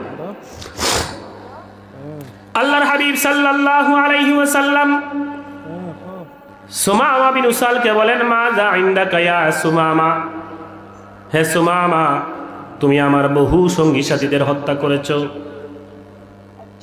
তুমি আমার বহু সাহাবীদেরকে শহীদ করেছো, আজ তুমি আমার আদালতে বন্দী, তুমি বলো তোমার কেমন বিচার করব, কি বিচার করতে পারি, তোমার কাছে কোন প্রস্তাব আছে কিনা? সুমামা বলেন, ইনদি ইয়া মুহাম্মাদু খাইর, হে মুহাম্মদ, আমি তোমার বহু সঙ্গী সাথীদের হত্যা করেছি, আজকে আমি তোমার বিচারের সম্মুখীন। তুমি যেহেতু আমার কাছে প্রস্তাব চাও, আমার কাছে ভালো প্রস্তাব আছে, আমি 3টা প্রস্তাব তোমাকে দেই। ইন তাকতুল জাদামিন, ওয়া ইন তুনইম আলা শাকিরিন, ওয়া ইন কুনতা তুরিদুল মাল ফাসাল তুতা মিনহু মা শি'তা। হে মুহাম্মদ, 1 নম্বর প্রস্তাব হলো, ইন তাকতুল জাদামিন, আমি যেহেতু তোমার বহু সঙ্গী সাথীদেরকে হত্যা করেছি, এদের হত্যার বদলে হত্যা, অর্থাৎ তাদেরকে আমি হত্যা করেছি, এর বিনিময়ে প্রতিশোধ হিসেবে, কিসাস হিসেবে তুমি আমার জীবন নিয়ে নিতে পারো, আমাকে হত্যা করতে পারো, এতে তোমার কোনো অন্যায় হবে না, অপরাধ হবে না। 2 নম্বর প্রস্তাব হচ্ছে, ওয়াইন তুনইম আলা শাকিরিন, আর যদি অনুগ্রহ করে, দয়া করে আমাকে ছেড়ে দাও, মুক্ত করে দাও, সারা জীবন তোমার প্রতি কৃতজ্ঞ থাকবো, আর ইসলামের দুশমনি করব না, মুসলমানদের দুশমনি করব না। ওয়াইন কুনতা তুরিদুল মাল ফাসাল তুতা মিনহু মা শি'তা, আর 3 নম্বর প্রস্তাব হলো, যদি তুমি আমাকে কোনো ধরনের বিনিময় ছাড়া মুক্ত করতে রাজি না হও, তাহলে টাকা পয়সার বিনিময়ে, সম্পদের বিনিময়ে যদি আমার জীবনকে তুমি মুক্ত করে দিতে চাও, তাহলে তুমি দাবি করতে পারো, যা দাবি করবে আমি সেই পরিমাণ টাকা পয়সা তোমাকে দেব। 1 নম্বর প্রস্তাব, হত্যার বদলে হত্যা করতে পারেন, এটা আপনার অন্যায় হবে না, এটা আপনার হক। অপরাধী নিজেই জানেন যেটা আল্লাহর হাবিবের হক, কারণ তিনি বহু মানুষকে হত্যা করেছেন। আল্লাহর হাবিব যদি এর বিনিময়ে প্রতিশোধ হিসেবে হত্যা করেন, এটা তার হক, অবিচার হবে না। আসামি নিজে বলতেছেন, তার মানে অপরাধ অবশ্যই করেছেন। 2 নম্বর কথা বলছেন যে আর যদি আপনি দয়া করে মুক্ত করে দেন, সারা জীবন আপনার প্রতি কৃতজ্ঞ থাকব। আর ফ্রি মুক্ত করতে যদি রাজি না হন, যদি মনে করেন যে টাকার বিনিময়ে মুক্তিপণ হিসেবে, জীবনের মূল্য হিসেবে কিছু টাকা দিতে হবে, আমি সেই টাকা দিতেও রাজি, আপনি দাবি করেন 3 নম্বর প্রস্তাব, টাকার বিনিময়ে আমাকে ছেড়ে দিবেন। আল্লাহর হাবিব সাল্লাল্লাহু আলাইহি ওয়াসাল্লাম 3টা প্রস্তাব শুনলেন, প্রথম দিন কোনো জবাব দিলেন না। সাহাবায়ে কেরামকে বললেন, তোমরা তোমাদের কাজে চলে যাও, আর সে এখানেই থাকবে। আমার ঘর থেকে খাবার দাবার যা, মেহমানদারি যা হবে, বন্দির সাথে ইসলামের উত্তম শিক্ষা হলো তার সাথে সুন্দর ব্যবহার করতে হবে। পরিপূর্ণ বিচার নেওয়া পর্যন্ত উত্তম ব্যবহার, খাবার দাবারের ব্যবস্থা করতে হবে, নির্যাতন করা যাবে না বিচার ফায়সলা দেওয়ার আগে। আল্লাহর হাবিব সাল্লাল্লাহু আলাইহি ওয়াসাল্লামের ঘর থেকে খাবারের ব্যবস্থা হয়, মেহমানদারি হচ্ছে। 5 ওয়াক্ত নামাজের সময় সাহাবায়ে কেরাম তো মসজিদে আসেন নামাজ পড়ার জন্য। নামাজ শেষে আল্লাহর হাবিবের সাথে কথা বলেন, আল্লাহর হাবিবও তাদের সাথে কথা বলেন। তিনি কিন্তু ওই খুঁটিতে বাঁধারত অবস্থায় বসে বসে সব দেখেন। মদিনার কাফেররা, ইহুদিরা, খ্রিস্টানরা এরাও এসে আল্লাহর হাবিবের সাথে কথা বলে। আল্লাহর হাবিব তাদেরও কথা শোনেন, তাদের কথার জবাব দেন, তাদের সাথে কেমন ব্যবহার করেন, এটাও তিনি বসে বসে দেখছেন। কারণ তার কাছে ইসলামের ব্যাপারে নেগেটিভ তথ্য গিয়েছিল, এজন্যই তিনি ইসলাম এবং মুসলমান সম্পর্কে জানার পূর্বেই মুসলমানদের শত্রু হয়ে গেছিলেন, মুসলমানদেরকে হত্যা করতেন। তো আল্লাহর হাবিব সাল্লাল্লাহু আলাইহি ওয়াসাল্লাম প্রথম দিন এভাবে গেল। দ্বিতীয় দিন এসে আবার জিজ্ঞাসা করলেন, তোমার কি নতুন কোনো প্রস্তাব আছে? তিনি বললেন, না, ওই 3টা প্রস্তাব দিছি, ওই 3টাই। তৃতীয় দিনেও এসে আল্লাহর হাবিব আবার বললেন, সুমামা, তোমার কি কোনো প্রস্তাব আছে? তিনি বলেন, আমি যা প্রস্তাব দেওয়ার দিয়েছি, এবার আপনি ফয়সালা দেন।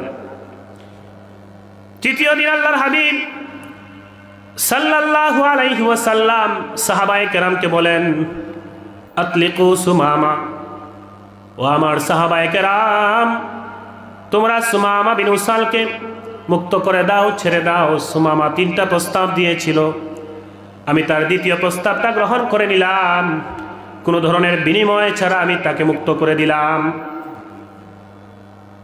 সাহাবায়ে কেরাম আশ্চর্য হলেও আল্লাহর হাবিব সাল্লাল্লাহু আলাইহি ওয়াসাল্লামের সিদ্ধান্তের কোনো ধরনের বিরোধিতা করেন নাই।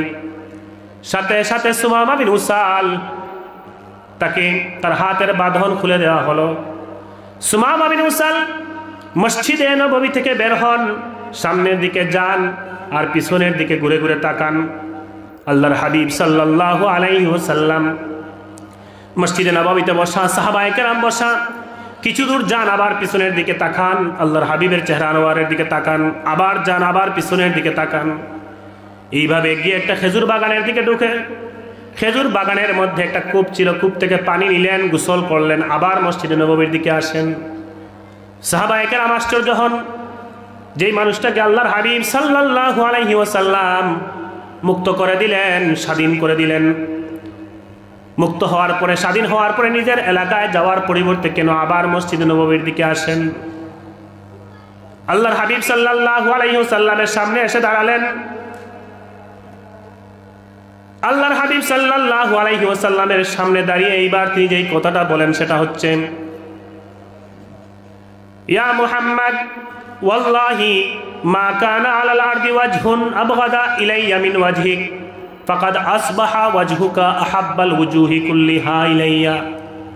হে মুহাম্মদ, 3 দিন আগ পর্যন্ত দুনিয়ার কোনো মানুষ যদি আমাকে প্রশ্ন করত, এই দুনিয়ার জমিনে আমার কাছে সবচাইতে ঘৃণিত চেহারা কোনটা, ঘৃণিত মানুষকে, আল্লাহর কসম করে বলি 3 দিন আগেও আমি সুমামা বিন উসাল বলতাম, এই দুনিয়ার জমিনে সবচাইতে ঘৃণিত চেহারা, সবচাইতে ঘৃণিত মানুষ হচ্ছে যার নাম, তার নাম হলো মুহাম্মদ। ফাকাদ আসবাহা ওয়াজহুকা আহাব্বাল ওয়ুজুহি কুল্লিহা ইলাইয়া, কিন্তু এই 3 দিন মসজিদে নববীতে থেকে আপনি মুহাম্মদ সম্পর্কে আমার যে ধারণা পরিবর্তন হয়ে গিয়েছে। মসজিদে নববীতে বসে আমি স্বচক্ষে দেখেছি আপনার আচরণ কেমন, আপনার ব্যবহার কেমন, সাহাবায়ে কেরামের সাথে আপনি কেমন আচরণ করেন, আপনি কেমন ব্যবহার করেন। মদিনার ইহুদিরা খ্রিস্টানরা আপনার দরবারে রিসালতে আসে, তারাও আপনাকে বিভিন্ন সময় বিভিন্ন ধরনের কটূক্তি করে প্রশ্ন করে। আপনি অত্যন্ত শান্তভাবে, অত্যন্ত ধীরস্থিরভাবে তাদের কথাবার্তা শুনেন, তাদের কথার জবাব দেন, অভিযোগের জবাব দেন। এই 3 দিন আপনার ব্যবহার দেখে, মুসলমানদের ব্যবহার দেখে আমার দিলের মধ্যে বিশাল পরিবর্তন আসলো। ফাকাদ আসবাহা ওয়াজহুকা হাব্বাল ওয়ুজুহি কুল্লিহা ইলাইয়া। এখন যদি কেউ আমাকে প্রশ্ন করে দুনিয়ার জমিনের সবচেয়ে প্রিয় চেহারা কোনটি, আমি এক বাক্যে বিনা সন্দেহে ঘোষণা দেব, দুনিয়ার জমিনের সবচেয়ে প্রিয় চেহারা মুহাম্মদের চেহারা। ওয়াল্লাহি মা কানা মিন দীনিন আবগাদা ইলাইয়া মিন দীনিক।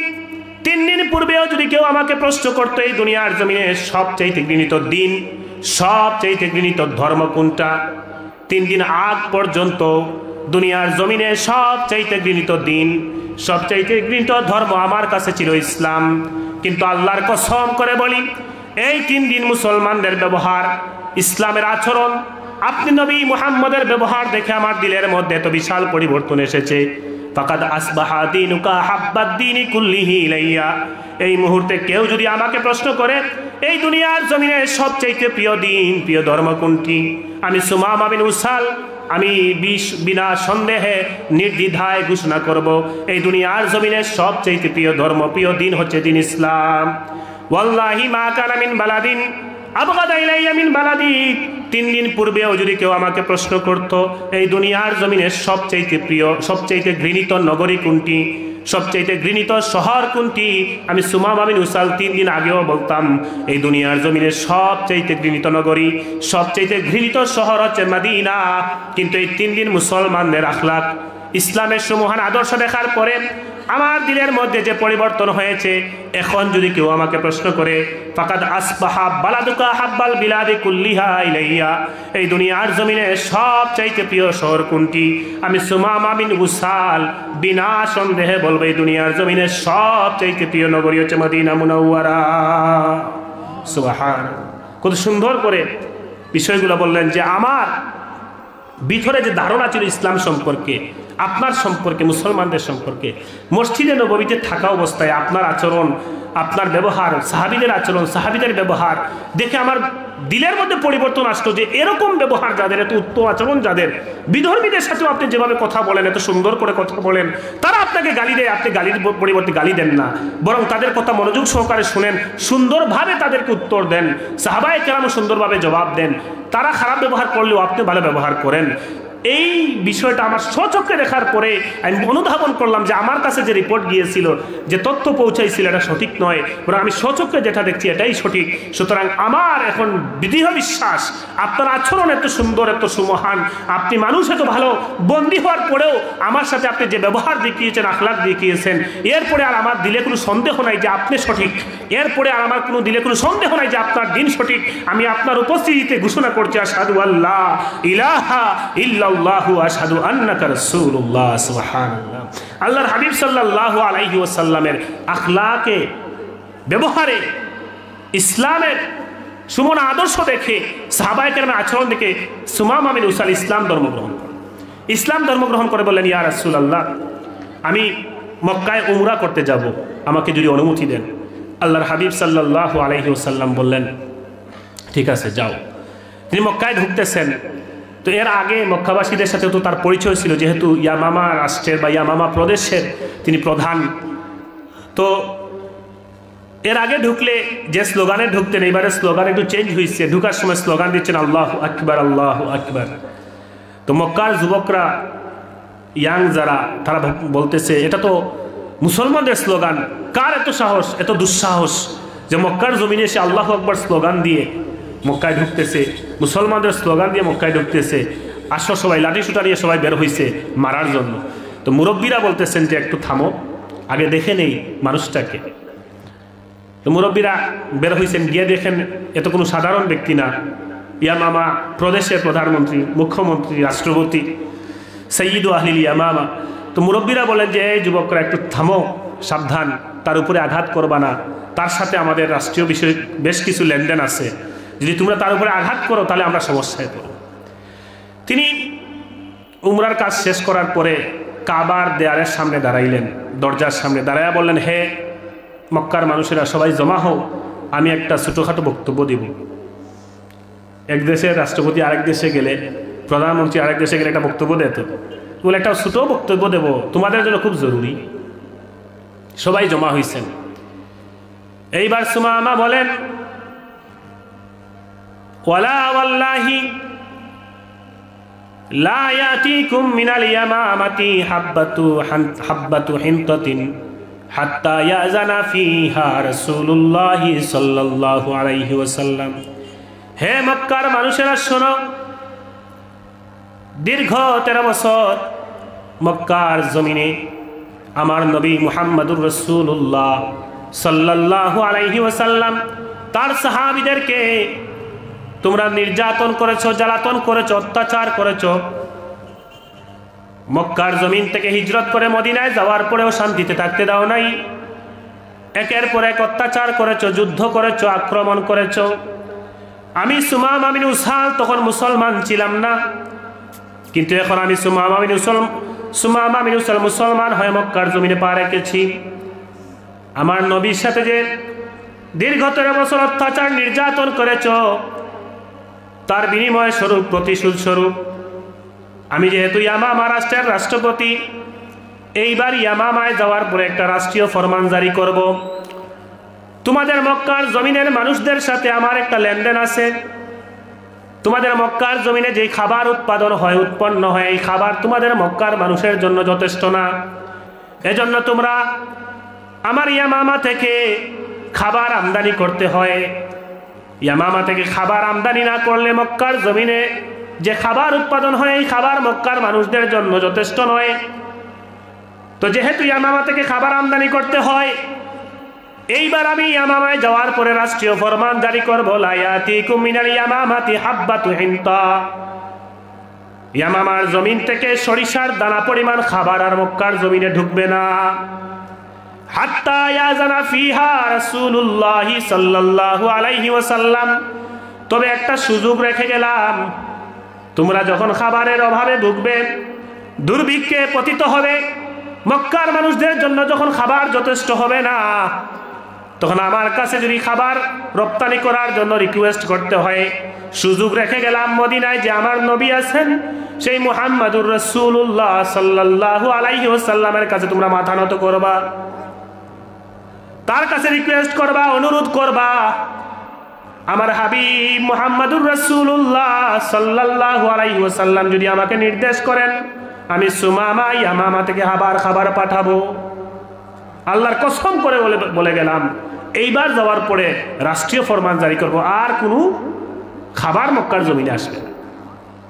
মক্কার মানুষেরা কিছুদিন পরে দেখেন, তিনি যাওয়ার পরে কিছুদিন পরে আর সত্যি ইয়ামামা থেকে আর খাবার আসে না। এখন ওই সময় পরিস্থিতি এমন ছিল যে ইয়ামামা থেকে খাবার না আসলে মক্কায় আর যে খাবার উৎপাদন হতো, এটা মক্কাবাসীদের জন্য যথেষ্ট ছিল না। তারা দেখলেন যে না খেয়ে শিশু, বৃদ্ধ, মহিলা সবার জন্য খাবার যথেষ্ট হচ্ছে না, সবাই মারা যাবে। শেষ পর্যন্ত মুরব্বীরা বাধ্য হয়ে চিঠি লিখলেন আল্লাহর হাবিবের কাছে। চিঠির ভাষা এমন, ইয়া মুহাম্মদ ইন্নাকা তা'মুরু বিসিলাতির রহিম। হে মুহাম্মদ সাল্লাল্লাহু আলাইহি ওয়াসাল্লাম, আপনি তো আপনার সাহাবীদেরকে সব সময় বলেন যে নিকটাত্মীয় রক্ত সম্পর্কের যারা, তারা যদি মুসলমান নাও হন, তারপরেও যেন আত্মীয়তার সম্পর্ক ঠিক রাখেন। এই নির্দেশ আপনিই দেন যে ইসলাম গ্রহণ নাও করতে পারেন, কিন্তু আত্মীয়তার যে সম্পর্ক আছে, মা হিসেবে যেই হক, এই হক দিতে হবে যদিও মুসলমান না হন।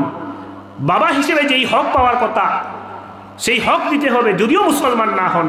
ভাই হিসেবে যেই হক পাওয়ার কথা, সেই হক পাবে যদিও মুসলমান না হন। এটা তো আপনি আপনার সাহাবীদেরকে শিক্ষা দেন। অকাদ কাতা'তা আরহামানা, আর আপনি নিজেই কি আমাদের সাথে আত্মীয়তার সম্পর্ক নষ্ট করছেন? এই মক্কার জমিনে আমরা যারা আছি, এরা তো কুরাইশের মানুষ, আপনার বংশের মানুষ। আপনার সাথে ইতিমধ্যে যুদ্ধ করে আমাদের নেতৃস্থানীয় মানুষেরা মারা গিয়েছেন, আর আপনি এখন কি ক্ষুধার মাধ্যমে, দুর্ভিক্ষের মাধ্যমে এই মক্কার জমিনের বাচ্চাদেরকে, মহিলাদেরকে, বয়স্ক মানুষদেরকে আপনি ক্ষুধার মাধ্যমে কি হত্যা করতে চান? আপনার সুমামা মক্কার জমিনে এসে ঘোষণা দিয়ে গেছে যে আপনি অনুমতি না দেওয়া পর্যন্ত ইয়ামামা থেকে আপনার সুমামা কোনো খাবার পাঠাবে না। চিঠিটা যখন আল্লাহর হাবিব সাল্লাল্লাহু আলাইহি ওয়াসাল্লামের কাছে পৌঁছালো, ঝরঝর করে চোখের পানি ছেড়ে দিলেন আর সাহাবীকে বললেন, হে আমার সাহাবী, সুমামা বিন উসালের কাছে চিঠি লেখো। আল্লাহর হাবিব আল্লাহ সুবহানাহু ওয়া তাআলা তার প্রতি ঈমান আনলেও তিনি রিজিক দেন, আল্লাহকে কেউ বিশ্বাস করলেও রিজিক দেন, না করলেও রিজিক দেন। আমি তো সেই রব্বুল আলামিনের পক্ষ থেকে রাহমাতুল লিল আলামিন, আল্লাহ যেই তামাম জাহানের রব, আল্লাহ আমাকে সেই তামাম মাখলুকাতের, তামাম আলমের রহমত বানিয়েছেন। তো আল্লাহ যেহেতু তার প্রতি ঈমান আনলেও রিজিক দেন, না আনলেও রিজিক দেন, আমি সেই আল্লাহর পক্ষ থেকে রহমত স্বরূপ হয়ে কিভাবে মানুষের রিজিকে আঘাত করতে পারি? হে সুমামা, তোমার কাছে চিঠি পৌঁছার সাথে সাথে ঠিক আগে যেইভাবে তুমি মক্কার জমিনে খাবার পাঠাইতে, এখনো তুমি খাবার পাঠাবে। সুবহানাল্লাহ। যেই মানুষটা 3 দিন আগেও, কয়েকদিন আগেও আল্লাহর হাবিবকে পছন্দ করতেন না, সাহাবীদেরকে পছন্দ করতেন না, ইসলাম পছন্দ করতেন না, তিনি আল্লাহর হাবিব সাল্লাল্লাহু আলাইহি ওয়াসাল্লামের 3 দিন তার কাছে থাকার ফলে 3 দিনেই আল্লাহর হাবিবের আখলাক দেখে, ব্যবহার দেখে দিল পরিবর্তন হয়ে ইসলাম তো গ্রহণ করলেনই, মক্কার জমিনে গিয়ে জিহাদের ঘোষণা দিয়ে দিয়েছেন। একাই জিহাদের ঘোষণা দিয়ে দিয়েছেন, সরাসরি তরবারির মাধ্যমে, হাতে মারবো না ভাতে মারবো, তোমাদেরকে হাতে মারবো না ভাতে মারবো, এই ঘোষণা দিয়ে দিয়েছিলেন মক্কার জমিনে। অথচ তিনিই প্রথমে মুসলমানদের শত্রু ছিলেন, দুশ্মন ছিলেন। কেন? কারণ ইসলামের ব্যাপারে তার কাছে নেগেটিভ তথ্য পৌঁছানো হয়েছিল। আর যখন ইসলামের সুমহান আদর্শ তার সামনে প্রকাশিত হয়ে গেল, তিনি ইসলাম ধর্ম গ্রহণ করে আল্লাহর রাসূলের পক্ষে মক্কার জমিনের মক্কাবাসীদের বিরুদ্ধে বিদ্রোহ ঘোষণা করে দিলেন। আল্লাহর হাবিব সাল্লাল্লাহু আলাইহি ওয়াসাল্লামের আচরণ, আখলাক এমনই ছিল যে তার সংস্পর্শে যারাই আসতেন তারা ইসলাম ধর্ম গ্রহণ করতেন। সুবহানাল্লাহ। মক্কার জমিনে ফাতহে মক্কা যখন হয়, মক্কা বিজয় যখন হয়, আল্লাহর হাবিব সাল্লাল্লাহু আলাইহি ওয়াসাল্লাম ইসলাম প্রচার করার শুরু যখন করলেন, তো প্রায় 13 বছর মক্কায় ছিলেন। এরপরে মদিনায় যাওয়ার পরে আরো 8 বছর মদিনায় থাকার পরে তিনি 8 বছর পরে মক্কায় আবার আসেন মক্কা বিজয়ের জন্য। মাত্র 8 বছরের ভিতরে 8 বছর আগে মক্কা ছেড়ে চলে গেছেন মদিনায় যাওয়ার 8 বছরের মধ্যেই তিনি আবার মক্কায় আসেন মক্কা বিজয়ের জন্য। রমাদান মাসে মক্কা বিজয় করেন বিনা রক্তপাতে। 10,000 সাহাবীদেরকে নিয়ে মক্কায় এসেছিলেন মক্কার জমিন বিজয় করার জন্য। কাফেররা ওই সময় এত দুর্বল হয়ে পড়েছিল যে তারা কোনো ধরনের অস্ত্র ধারণ না করেই বিনা যুদ্ধে আল্লাহর হাবিবের হাতে মক্কা তুলে দিতে বাধ্য হয়েছে। সবাই আল্লাহর হাবিব সাল্লাল্লাহু আলাইহি ওয়াসাল্লামের বিচারের অধীন, তরবারির নিচে, সাহাবায়ে কেরামের তরবারির নিচে সবার মাথা, চাইলে একটা নির্দেশে হাজার হাজার মাথা ওই দিন মক্কার জমিনে পড়ে যেত। এর আগে 13 বছর মক্কায় জ্বালাইছে, 8 বছর মদিনায় যাওয়ার পরে শান্তিতে থাকতে দেয় নাই। বদর, উহুদ, খন্দক একের পর এক যুদ্ধ করেছে। 13 আর 8 প্রায় 20 থেকে 21 বছরের যে নির্যাতন, অত্যাচার, এর এক নির্দেশে হাজার হাজার মাথা মক্কার জমিনে পড়ে যাবে, এমন অবস্থা যে আল্লাহর হাবিব সাল্লাল্লাহু আলাইহি ওয়াসাল্লাম শুধু বলবেন, বলার সাথে সাথে সবার মাথা পড়ে যাবে। ওই মুহূর্তে আল্লাহর হাবিব কাবার সামনে দাঁড়িয়ে মক্কাবাসীদেরকে বললেন, হে ইয়া মাশারা কুরাইশ মা তুরাউনা আন্নী ফাইলুন ফিকুম, হে মক্কার মানুষেরা, প্রায় 20 বছর জ্বালাইছো, এখন তোমরা আমার কাছে কি আশা করো? আমি তোমাদের ব্যাপারে কি সিদ্ধান্ত দেব? তোমরাই বলো। আপনি চিন্তা করেন, আপনাকে একজন মানুষ বছরের পর বছর জ্বালাইতেছে, এরপরে আপনি পাইছেন একেবারে সেই মতো সেই একটা সুযোগ পাইছেন, আমরা কি করব? তো 20 বছর আল্লাহর হাবিব এবং সাহাবায়ে কেরামকে যারা জ্বালাইছে তারা এখন সবাই তরবারির নিচে। আল্লাহর হাবিব জিজ্ঞাসা করছেন, আসামিকে জিজ্ঞাসা করতেছেন, মা তুরাউনা আন্নী ফাইলুন ফিকুম, তোমরা কি মনে করো তোমাদের সাথে আমার কেমন ব্যবহার দেখানো উচিত, কি সিদ্ধান্ত নেওয়া উচিত তোমাদের ব্যাপারে, তোমরা বলো। মক্কার মানুষেরা বললেন, খাইরান আখুন করিমুন ওয়াবনু আখিন করিম, হে মুহাম্মদ, যদিও আমরা তোমাকে জ্বালাইছি, তোমাকে নির্যাতন করেছি, অত্যাচার করেছি, তোমার সাহাবীদেরকে জ্বালাইছি, নির্যাতন করেছি, অত্যাচার করেছি, কিন্তু আমরা এটা বিশ্বাস করি, আমরা তোমার সাথে যতই দুর্ব্যবহার করি না কেন, তোমার সাহাবীদের সাথে যতই দুর্ব্যবহার করি না কেন, তুমি এর সুযোগ পাওয়ার পরে আমাদের সাথে দুর্ব্যবহারের পরিবর্তে দুর্ব্যবহার করবে না, বরং আমরা আশা রাখি তুমি আমাদের সাথে ভালো ব্যবহার করবে, আমাদেরকে মাফ করে দিবে।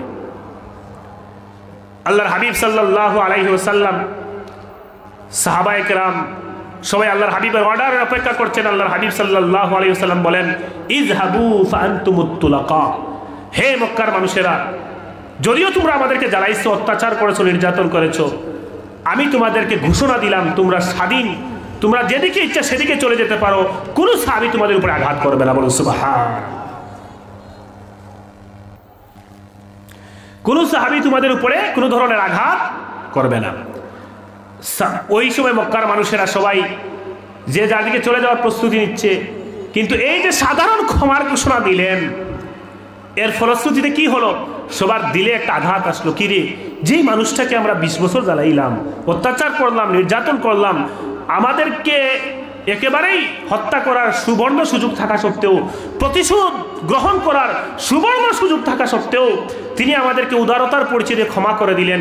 এত মহান চরিত্রের মানুষ, এত উদার মানুষের ধর্ম সঠিক না হয়ে আমাদের যেই অন্যায় অবিচারের ধর্ম, এটা কখনো সঠিক হতে পারে না। আমরা সবাই এই মানুষটার ধর্ম গ্রহণ করে নিই। এরপরে দলে দলে, এর আগে একজন বা দুইজন ইসলাম ধর্ম গ্রহণ করত, আর এরপর থেকে মক্কা বিজয়ের পরে সাধারণ ক্ষমার পর থেকে দলে দলে, গোষ্ঠীর পর গোষ্ঠী, গ্রামের পর গ্রাম ইসলাম ধর্ম গ্রহণ করা শুরু করে। সুবহান। আল্লাহ তাআলা বলেন, ওয়ারাআইতান নাসা ইয়াদখুলুনা ফি দীনিল্লাহি আফওয়াজা, আপনি যখন মক্কা বিজয়ে যখন আসবে আল্লাহর পক্ষ থেকে, তখন দেখবেন মানুষ দলে দলে ইসলাম ধর্ম গ্রহণ করছে। এটাই হয়েছিল। ক্ষমার পরিবর্তে মানলে হয়তো এরা ইসলাম গ্রহণ করতো না, কিন্তু এদেরকে ক্ষমা করে দেওয়ার ফলে, উদারতার পরিচয় দেওয়ার পরে দলে দলে ইসলাম গ্রহণ করা শুরু করছে। আল্লাহর হাবিব সাল্লাল্লাহু আলাইহি ওয়াসাল্লামের সুমহান আচরণ কেমন ছিল?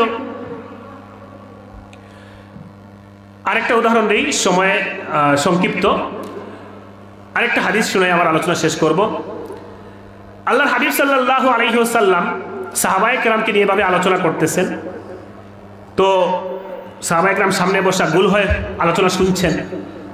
তো বনু সুলাইম গোত্রের এক ব্যক্তি, তিনি দব নামক একটা প্রাণী, এটা শিকার করছেন। দব এটা আমাদের দেশে পাওয়া যায় না, এটা বাংলা অর্থ হচ্ছে সান্ডা। এটা দেখতে গুহিলের মতো, কিন্তু গুহিল না, দেখতে ওই গুহিলের মতো, আরব দেশে পাওয়া যায় মরুভূমিতে। তো এটা খাওয়া জায়েজ, কিন্তু আল্লাহর নবী খান নাই, এজন্য কেউ কেউ মাকরুহ বলেছেন। তো এই প্রাণী শিকার করছেন, মানে জীবিত অবস্থায়, যেমন বাঘ, সিংহ, হরিণ বা বিভিন্ন প্রাণী তো শিকার করে অনেক সময় মানুষ জঙ্গল থেকে। তো বনু সুলাইমের এক ব্যক্তি, তিনি এই দব নামক প্রাণীটা শিকার করেছেন মরুভূমি থেকে। শিকার করে মসজিদে নববীর পাশ দিয়ে যাচ্ছিলেন, তখন হঠাৎ করে দেখেন যে কিছু মানুষ গোল হয়ে বসে একজনের আলোচনা খুব মনোযোগ সহকারে শুনছেন। তো সবাই এত মনোযোগ সহকারে শুনছেন, তিনি কি বলছেন এটা বোঝার জন্য পিছনের সাহাবী একজনকে জিজ্ঞাসা করলেন, আচ্ছা এই যে সবাই বসে আলোচনা শুনতেছো, যিনি আলোচনা করছেন তিনি কি বলতেছেন, আর তোমরা এত মনোযোগ সহকারে কি শুনতেছ? তো তিনি বললেন, যিনি আলোচনা করছেন তিনি দাবি করেন তিনি হচ্ছেন আখিরি নবী, শেষ নবী। আর তিনি যে দাওয়াত দেন, তিনি দাওয়াত দেন যে আমরা মূর্তি পূজা ছাড়তে হবে, লাত মানাত উজ্জার পূজা ছাড়তে হবে, এক আল্লাহর ইবাদত করতে হবে, আর তাকে নবী হিসেবে মানতে হবে, এই দাওয়াত তিনি দিচ্ছেন। তো যিনি স্বীকার করছেন ওই বনু সুলাইম গোত্রের ব্যক্তি, তিনি লাত আর উজ্জার পূজা করতেন। তো যখন শুনলেন যে আল্লাহর নবী মূর্তি পূজার বিরুদ্ধে কথা বলেন, লাত উজ্জার বিরুদ্ধে কথা বলেন, তার মেজাজ হইছে গরম, যে আমার উপাস্যদের বিরুদ্ধে কথা বলেন, সাহস তো কম না। তিনি ওই পিছন থেকে মাছ দিয়ে হাঁটা শুরু করছেন, একবারে মাছ বরাবর। সাহাবায়ে কেরাম বুঝলেন যে ওনাকে সামলানো যাবে না, তারা দুই ভাগ হয়ে রাস্তা করে দিলেন। আল্লাহর হাবিব সাল্লাল্লাহু আলাইহি ওয়াসাল্লামের একবারে সামনে আসছেন। সামনে এসে কিছু জিজ্ঞাসা না করেই বলতেছেন, ওয়াল্লাতি ওয়াল উজ্জা মা শামিলাতিস সামাউ আলা যী লাহজাতিন আবগাদা ইলাইয়া মিনক ওয়ালা আমকাতা মিনক। লাত এবং উজ্জার কসম করে বলছি, কারণ সে তো জানছে আল্লাহর হাবিব এগুলোর বিরুদ্ধে বলেন, এজন্য আল্লাহর হাবিব সাল্লাল্লাহু আলাইহি ওয়াসাল্লামকে রাগান্বিত করার জন্য, ক্ষুধান্বিত করার জন্য বলতেছে, ওয়াল্লাতি ওয়াল উজ্জা, লাত আর উজ্জা এর কসম করে বলছি, মা শামিলাতিস সামাউ আলা যী লাহজাতিন আবগাদা ইলাইয়া মিন, আসমানের নিচে আর জমিনের উপরে জবান খারাপ, সবচেয়ে বেশি জবান খারাপ যার, এরকম কোনো ব্যক্তি থাকলে সেই লোকটা আপনি ছাড়া আর কেউ না। বলুন নাউজুবিল্লাহি মিন যালিক। আল্লাহর হাবিব সাল্লাল্লাহু আলাইহি ওয়াসাল্লাম বলছে আপনার জবান এত খারাপ যে আসমানের নিচে আর জমিনের উপরে সবচেয়ে খারাপ জবান হচ্ছে আপনার। নাউজুবিল্লাহ। এক হচ্ছে লাত আর উজ্জার কসম করছে, আর একটা হচ্ছে আল্লাহর হাবিবের জবান নিয়ে কথা বলতেছে। হযরত উমর রাদিয়াল্লাহু তাআলা আনহু কাছে ছিলেন, দাঁড়ায় গেছে তরবারি নিয়ে, বলছি ইয়া রাসূলুল্লাহ দানি ফাকুমা ফাকতুলাহ, ইয়া রাসূলুল্লাহ অনুমতি দেন এই বেঈমানের গর্দান উড়িয়ে দেই। আমাদের সামনে আপনাকে কটূক্তি করে, আমাদের সামনে আপনাকে বলে আপনার জবান খারাপ, এ কত ভালো জবানের ঘরের লোক আছে দেখি, আপনি শুধু অনুমতি দেন দানি ফাকুমা ফাকতুলাহ, তার মাথা উড়িয়ে দিই। আল্লাহর হাবিব সাল্লাল্লাহু আলাইহি ওয়াসাল্লাম হযরত ওমরকে বলেন, ওমর থামো, নবীদের যতগুলা বৈশিষ্ট্য আখলাক, এর মধ্যে একটা আখলাক হচ্ছে ধৈর্যের পরিচয় দেওয়া। ধৈর্য না থাকলে দিন ইসলামের খেদমত করা সহজ না। অনেকে অনেক কিছুই বলবে, কিন্তু এগুলো ধৈর্য ধরে শুনতে হবে। মেজাজ সাথে সাথে গরম করলে হবে না। তুমি বসো, আমি কন্ট্রোল করতেছি, আমি দেখছি বিষয় কি করা যায়।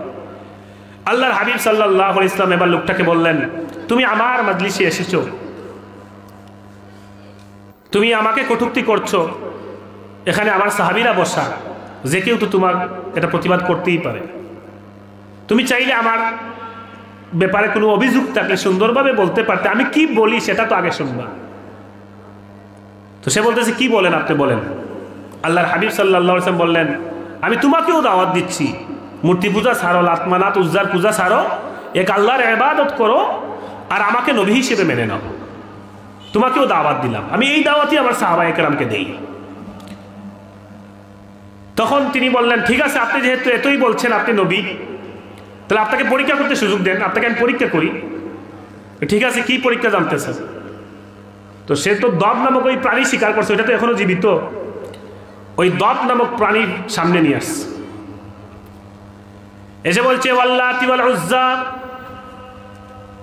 লাত এবং উজ্জার কসম করে বলছি, লা আমানতু বিকা আও ইউমিনা বিকা হাদাদ দাব। হে মুহাম্মদ, আপনি বলছেন আপনি আখিরি নবী, আপনি আমাকে দাওয়াত দিচ্ছেন যে আল্লাহর প্রতি ঈমান আনার জন্য, মূর্তি পূজা ছেড়ে দেওয়ার জন্য। আপনি যে সত্যিকার নবী এটা আমি পরীক্ষা করতে চাই। লা আমানতু বিকা আও ইউমিনা বিকা হাদাদ দাব, এই দব নামক প্রাণীর জবান থেকে যদি আপনি বের করতে পারেন যে আপনি আখিরি নবী, এই দব নামক প্রাণীর জবান থেকে যদি আপনি বের করতে পারেন আল্লাহ এক, তার কোনো শরীক নাই, তাহলে আমি ঘোষণা দিলাম, সবাইকে সাক্ষী রেখে বললাম আমিও ঈমান গ্রহণ করব। আর যদি এটা বের করতে না পারেন তাহলে আপনার নবুয়ত মিথ্যা বলে প্রমাণিত হবে। Challenge source. আল্লাহর হাবিব সাল্লাল্লাহু আলাইহি ওয়াসাল্লাম তার চ্যালেঞ্জ অ্যাকসেপ্ট করলেন, ঠিক আছে, তাহলে দেখা যাক কি হয়। আল্লাহর হাবিব সাল্লাল্লাহু আলাইহি ওয়াসাল্লাম এইবার এই দব নামক প্রাণীকে ডাক দেন, ইয়া দব। আল্লাহর হাবিব সাল্লাল্লাহু আলাইহি ওয়াসাল্লাম যখন দব নামক প্রাণীকে ডাক দিলেন, আল্লাহ সুবহানাহু ওয়া তাআলা এই প্রাণীর জবান খুলে দিলেন। ফাজাবাহু দাব্বু বিলিসানিন আরাবিয়্যিন মুবিন। সাহাবায়ে কেরাম বলেন, সবচেয়ে পিছনে যে সাহাবী বসা তিনি বলেন, আল্লাহর হাবিবের ইয়া দব, এই দবকে যখন ডাক দিলেন তখন দব নামক প্রাণী এত সুস্পষ্ট বিশুদ্ধ আরবি ভাষায় কথা বলল, আমি সবার শেষে বসা ছিলাম, আমিও আল্লাহর হাবিব সাল্লাল্লাহু আলাইহি ওয়াসাল্লামের ডাকের জবাবে দব নামক প্রাণী যে জবাব দিয়েছিল তা শুনতে পেলাম। দব নামক প্রাণী জবাবে বলে, ইয়া লাব্বাইকা ওয়া সাদাইকা ইয়া যাইনা মান ওয়াফাল কিয়ামা। কিয়ামতের ময়দানে যেই নবীর উপস্থিতিতে কিয়ামতের ময়দান সৌন্দর্যমণ্ডিত হবে, সেই নবীর, সেই ব্যক্তির আহ্বানে আমি সাড়া দিলাম। কিয়ামতের ময়দান যার উপস্থিতিতে সবচেয়ে সৌন্দর্যমণ্ডিত হবে, যার শান, যার মান কিয়ামতের ময়দানে সবচেয়ে বেশি প্রকাশিত হবে, তার আহ্বানে আমি দব নামক প্রাণী জবাব দিলাম, সাড়া দিলাম। কিয়ামতের ময়দানে সবাই আদম আলাইহিস সালাম থেকে ঈসা আলাইহিস সালাম পর্যন্ত সবার কাছে দৌড়াইবে, বিচারটা শুরু হোক। এই একটা প্রস্তাবে বিচারই শুরু হবে না, প্রায় 50,000 বছর চলে যাবে। কি 70 বছর, আমি রেওয়ায়াতটা ভুলে গেলাম। তো অনেক বছর হয়ে যাবে, বিচারই শুরু হবে না। এইটা বিচার শুরু করেন, এইটা কে বলবেন, এটারই মানুষ খুঁজে পাওয়া যাবে না। শেষ পর্যন্ত আমাদের নবীর কাছে আসবেন, সবার জন্য সুপারিশ করবেন যে বিচার শুরু করেন আল্লাহ। এটা কিভাবে বলবেন? আল্লাহ হাবিব সেজদায় পড়ে যাবেন, আল্লাহ তাআলা বলবেন, ইয়া রাসূলুল্লাহ, হে আমার হাবিব, আমার বন্ধু, আজকে আপনি মাথা নিচের দিকে রাখার দিন না, আপনি মাথা তুলেন, যা চাইবেন আমি তাই দেবো, আপনি বলেন কি চান। সুবহানাল্লাহ। আল্লাহর হাবিব বলবেন, আল্লাহ আজকে বিচারটা শুরু করেন, বিচার শুরু হবে। এটা হচ্ছে শাফাআতে উজমা কুবরা, সবার জন্য সুপারিশ। তো এরকম আরো বহুত কিছু, সবাই নাফসি নাফসি করবেন, আল্লাহ নবী বলবেন উম্মতি উম্মতি। তো এই 10 নম্বর প্রাণী বলছে, লাব্বাইকা ওয়া সাদাইকা ইয়া যাইনা মান ওয়াফাল কিয়ামা, কিয়ামতের ময়দানে যার উপস্থিতিতে সৌন্দর্যমণ্ডিত হবে তার আহ্বানে সাড়া দিলাম। এখন একটা প্রাণী আরবিতে কথা বলছে, এটা তো অস্বাভাবিক এবং খুবই আশ্চর্যজনক। কি মনে করেন, এই ইসলামপুরে যদি একটা গরু মনে করেন বাংলায় কথা বলা শুরু করে, আর এইটা যদি কেউ একটু লাইভ করে ফেসবুকে ছেড়ে দেয় যে ইসলামপুরে একটা গরু পাওয়া গেছে যেটা বাংলা ভাষায় কথা বলতেছে, আপনারা কালকে কি মনে করেন? এই জায়গায় বাস আর ট্রাক আর গাড়িগুলো পার্ক করার জন্য রাখতে হবে আলাদা জায়গা, গাড়ি ভরে ভরে সবাই চলে আসবে যে সিলেটের তাজপুরের ইসলামপুরে একটা গরু বাংলায় কথা বলা শুরু করছে, দেখে আসে। এমনিতেই বাঙালি তেল পোড়া টাকা পোড়া এগুলো খবর পাইলে গাড়ি নিয়ে ছুটে, আর এইরকম একটা খবর পাইলে কি মনে করেন, বাংলাদেশের গাড়ি একটাও আর অন্য জায়গায় থাকবে না, সব আমাদের তাজপুর এলাকায় এসে জমা হয়ে যাবে। গরু বাংলায় কথা বলে। তো দাব নামক প্রাণী বিশুদ্ধ আরবিতে কথা বলে, কারণ আমরা একটা প্রাণী যদি বাংলায় কথা বলে যতটুকু আশ্চর্য হব, একটা ছাগল যদি বাংলায় কথা বলা শুরু করে আমরা আশ্চর্য হব কি না? তো সবাই আশ্চর্য ওই সময় তারাও হয়েছেন। আরবিতে যখন কথা বলা শুরু করছে একটা প্রাণী, সবার আশ্চর্য হয়ে গিয়েছে। আল্লাহর হাবিব সাল্লাল্লাহু আলাইহি ওয়াসাল্লাম এইবার প্রশ্ন করেন, মান তা'বুদু ইয়া দাব, হে দাব তুমি কার ইবাদত করো, কার ইবাদত করো? তোমাকে যে শিকার করে নিয়ে এসেছে, যে বন্দী করে নিয়ে এসেছে, সে তো লাত এবং উজ্জার পূজা করে ইবাদত করে, তুমি কার ইবাদত করো, তুমি কার ইবাদত করো? এবার দাব নামক প্রাণী জবাব দেয়, আল্লাযী ফিস সামাই আরশুহু ওয়া ফিল আরদি সুলতানুহু ওয়া ফিল বাহরি সাবিলুহু ওয়া ফিল জান্নাতি রাহমাতুহু ওয়া ফিন নারি ইকাবুহু। আমি সেই আল্লাহর ইবাদত করি, আল্লাযী ফিস সামাই আরশুহু, যার আরশ সুমহান, আরশ আসমানের উপরে অবস্থিত, আল্লাযী ফিল আরদি সুলতানুহু, আমি সেই আল্লাহর ইবাদত করি যার কর্তৃত্ব এই জমিনের মধ্যে, আল্লাযী ফিল বাহরি সাবিলুহু, আমি তো সেই আল্লাহর ইবাদত করি যার হুকুমে সাগরের মধ্যে রাস্তা তৈরি হয়ে যায়, আল্লাযী ফিল জান্নাতি রাহমাতুহু, আমি সেই আল্লাহর ইবাদত করি যিনি জান্নাতে তার বান্দাদেরকে রহমত করবেন, দয়া করবেন, আল্লাযী ফিন নারি ইকাবুহু, আমি তো সেই আল্লাহর ইবাদত করি যিনি জাহান্নামে তার অবাধ্য বান্দাদেরকে শাস্তি দিবেন। বহু সিফত লাগায়া, সানা লাগায়া তিনি বললেন যে আমি আল্লাহ সুবহানাহু ওয়া তাআলার ইবাদত বন্দেগী করি। এখন ওই যিনি চ্যালেঞ্জ করছিলেন তার তো দিল বলে, কিরে যে চ্যালেঞ্জ করলাম এ তো প্রমাণ হয়ে যাচ্ছে। আমি বলছিলাম এ যদি বলে আল্লাহ স্বীকৃতি দেয় তাহলে আমিও মানে নেব, এখন তো অর্ধেক তো হয়ে গেছি কাজ। আল্লাহর হাবিব এইবার বলেন, ফামান আনা ইয়া দাব, হে দাব এবার আমার পরিচয় বর্ণনা করো, আমি কে? আমাকে নবী হিসেবে তোমার শিকারী হিসেবে স্বীকার করতে চায় না, তোমাকে যে বন্দী করেছে তা স্বীকার করতে চায় না, আমি যে নবী তোমার জবান দিয়ে আমার পরিচয় বর্ণনা করো। ফামান আনা ইয়া দাব, আমি কে?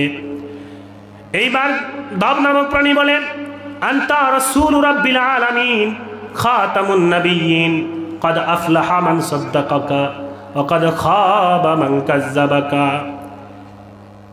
আপনি হলেন তামাম আলামের রব, যিনি তার পক্ষ থেকে প্রেরিত সর্বশেষ নবী ও রাসূল। ক্বাদ আফলাহা মান সাদ্দাকাকা, আপনার নবুয়ত আপনার রিসালাত যে মেনে নেবে তার দুনিয়ার জীবনও সফল হবে, আখিরাতের জীবনও সফল।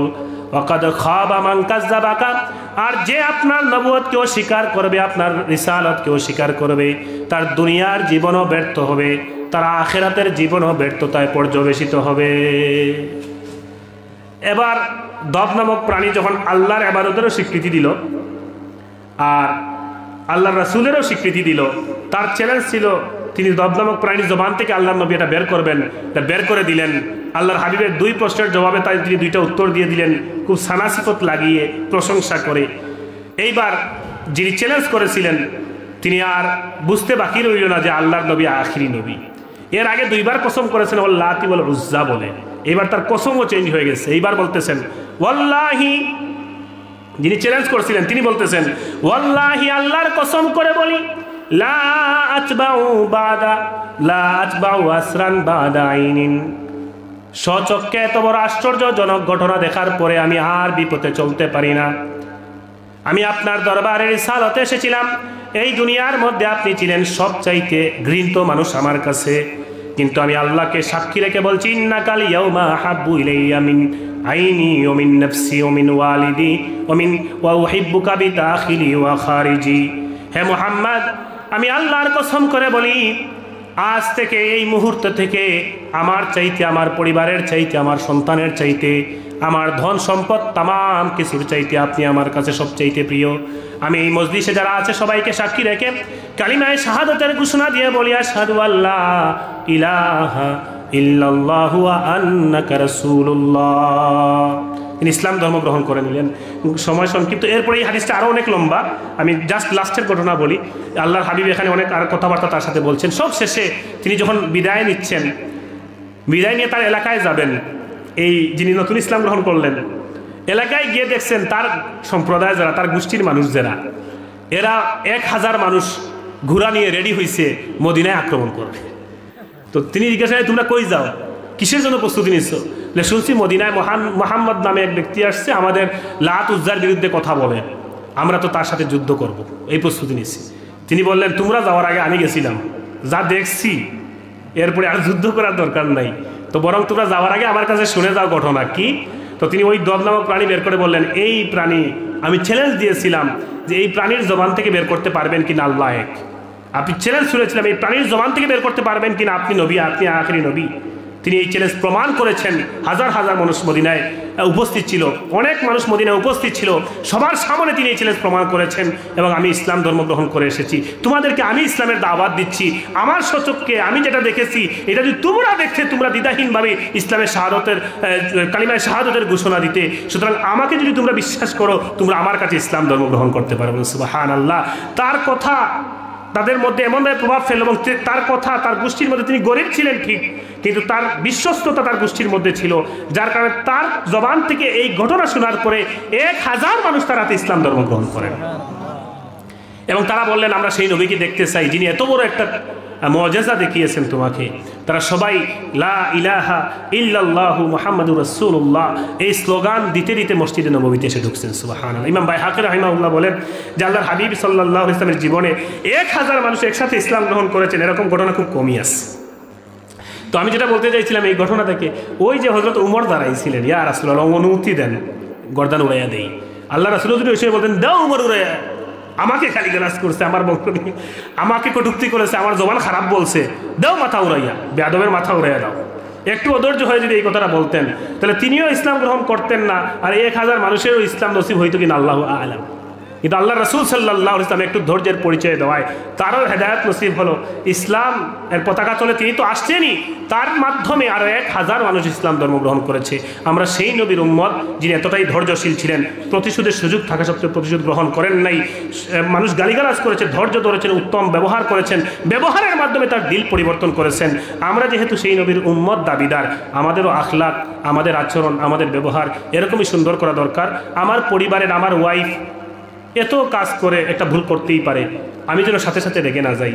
আমার ছেলে আমার মেয়ে তারা খারাপ কাজ করে ফেলতেই পারে, দুষ্টামি করে ফেলতেই পারে, অন্যায় কাজ করে ফেলতেই পারে, সুন্দরভাবে বুঝাবো। প্রথমেই রাগান্বিত আমাকে দেখলে যদি আমার ওয়াইফই ভয় পায়, আমাকে দেখলে যদি আমার সন্তানই ভয় পায়, তাহলে আমি কেমন মানুষ? বরং আমাকে তার বিশ্বস্ততার জায়গা মনে করবে। আমার আত্মীয় স্বজন যারা, আমার প্রতিবেশী যারা, আমাকে তার একজন বিশ্বস্ত মানুষ মনে করবে। আমার আচরণ, আমার কথাবার্তার ধরন এমন হওয়া দরকার যে আমাকে তার একজন নির্ভরযোগ্য ব্যক্তি হিসেবে বিপদে পড়লে আমার কাছে আগে আসবে, এসে বলবে যে আমি এই বিপদে পড়ছি, আমাকে সাহায্য করুন। এরকম একটা নির্ভরযোগ্য জায়গায় যেন আমি থাকতে পারি। আমার পরিবার থেকে, আমার ওয়াইফ হোক, আমার মা বাবা, আমার সন্তান, আমার ভাই বোন, আমার প্রতিবেশী, আমার এলাকার মানুষ, এরা যেন আমাকে একজন নির্ভরযোগ্য মানুষ মনে করে। আমি তার ক্ষতি করব এই ধারণা যেন তার মনে না থাকে, বরং যতই বিপদে থাকি না কেন আমি তার উপকার করব, অন্ততপক্ষে ভালো পরামর্শ দেব, এমন আচরণ আমাদের মধ্যে আসা দরকার আছে কি না দরকার। আল্লাহ তাআলা যেন আমাকে এমন আখলাকি হওয়ার তৌফিক দান করেন, আপনাদেরকেও এমন আখলাকি হওয়ার তৌফিক দান করেন। ওয়া আখিরু দাওয়ানা আলহামদুলিল্লাহি রাব্বিল আলামিন সাল্লাল্লাহু আলা সাইয়্যিদিনা ওয়া মাওলানা মুহাম্মদ ওয়া আলা আলিহি ওয়া আসহাবিহি ওয়া সাল্লাম। আস্তাগফিরুল্লাহ ইন্নাল্লাহা গফুরুর রহিম। আস্তাগফিরুল্লাহ রাব্বি মিন কুল্লি যামবিন ওয়া আতুবু ইলাইহি লা হাওলা ওয়া লা কুওয়াতা ইল্লা বিল্লাহিল আলিয়্যিল আযীম। লা ইলাহা ইল্লাল্লাহু মুহাম্মাদুর রাসূলুল্লাহ। আল্লাহুম্মা আমিন। আলহামদুলিল্লাহি রাব্বিল আলামিন ওয়াসসালাতু ওয়াসসালামু আলা সাইয়্যিদিল আমবিয়াই ওয়াল মুরসালিন ওয়া আলা আলিহি ওয়া আসহাবিহি আজমাইন। রব্বানা ইগফির লানা যুনুবানা ওয়া যুনুবা ওয়ালিদাইনা রব্বির হামহুমা কামা রাব্বায়ানি সগীরা। ولأساتذتنا ولمشايخنا ولمن له حق علينا ولمن أوصانا للدعاء ولجميع أمة محمد صلى الله عليه وسلم। রব্বুল আলামিন, আমরা গুনাহগার বান্দা হল আপনার শান শাহী দরবারে হাত তুলছি মাহবুদ। জিন্দগির যত গুনাহ আছে মাহবুদ, তামাম গুনার উপরে শর্মিন্দ হইয়া তওবা করলাম, আর গুনাহ করতাম না। আল্লাহ, আমরার জিন্দগির তামাম গুনারে আপনার হাবিবর উসিলায় দয়া করে মাফ করে দেন।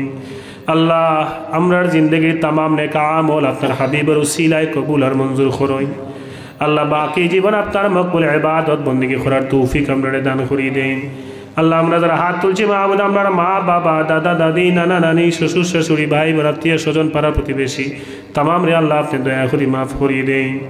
আল্লাহ, খাস করে আমরা যারা হাত তুলছি, আমরা যারা মা বাবা কবর গেছেন মাহবুদ, আমরা মা বাবার কবরে জান্নাতের বাগান বানাইয়া দেই। আল্লাহ, আমরা যারা মা বাবা হায়াতে বাঁচিয়া আছই, আল্লাহ সুস্থতার সাথে নেক হায়াত দান করিয়ে দেন। খেদমত করিয়া সন্তুষ্টি অর্জন করার তৌফিক আমরা দান করিয়ে দেন। রব্বুল আলামিন, আমরা যারা অভাব আছে অভাব দূর করিয়ে দেন, যারা ঋণ আছে ঋণ পরিশোধ করার তৌফিক আমরা দান করিয়ে দেন। আল্লাহ, আমরা যারা হাত তুলছি, খার মনে কোন জ্বালা আপনি বালা জানোইন, সে কোন মুসিবত আসেন আল্লাহ আপনি বালা জানোইন। আল্লাহ, আমরা প্রত্যেকের মুসিবত রে আল্লাহ আপনি আপনার হাবিবর উসিলায় দূর করিয়ে দেন। আসমানি জমিনি তামাম বিপদ আপদ তাকে আমরার পরিবার পরিজন আল্লাহ আপনি হেফাজত করইন। আল্লাহ, আমরা আত্মীয় স্বজন সকলের মাঝে যত মানুষ অসুস্থ আছে আল্লাহ তামাম রে আপনার দারু শিফা তাকে শিফা আন আজিলান কামিলান নসিব ফরমাইন। আল্লাহ, আপনার বহুত আত্মীয় স্বজন বিদেশের জমিনও আসবেন আল্লাহ তামাম রে আসমানি জমিনে বিপদ আপদ তাকে হেফাজত করইন। আল্লাহ, আজকের এই মাহফিল আউয়াল থেকে আখের পর্যন্ত আপনি কবুল আর মঞ্জুর করইন। আল্লাহ, যারার পক্ষ থেকে এই মাহফিল আয়োজন হল আল্লাহ তারার যত মর্দে গান কবর আছেন আল্লাহ তামামর কবরের সব পৌঁছাইয়া দেন। রব্বুল আলামিন, আমরা যারা হাত তুলছি মাহবুদ, আমরা বহুত মানুষের ছোটবেলা থেকে মায়া করছেন, ও নিয়তের বা মাহবুদ বড় হইলে তারার লাগে দোয়া করবো আল্লাহ। আল্লাহ, আমরা দোয়ার লায়ক হইতাম পারছি না, আপনার হাবিবের উসিলায় আপনার রহমান রহিম নামের উসিলায় তারারে মাফ করে দেন। আল্লাহ, মওতের আগে বারবার আপনার বাড়ি আপনার হাবিবর বাড়ির জিয়ারত আমরা নসিব ফরমাইন। মওতের আগে বারবার হজ্জে মকবুল হজ্জে মাবরুর নসিব করইন। মওতের আগে বারবার আপনার হাবিবর জিয়ারত নসিব ফরমাইন। হায়াত যেদিন শেষ হয় মাহবুদ, খালেস তওবা নসিব করিয়া আপনার হাবিবর চেহারা আনওয়ার দেখাই আমরার জবানও জারি করে দিও কালিমা তাইয়্যিবা লা ইলাহা ইল্লাল্লাহু মুহাম্মাদুর রাসূলুল্লাহ।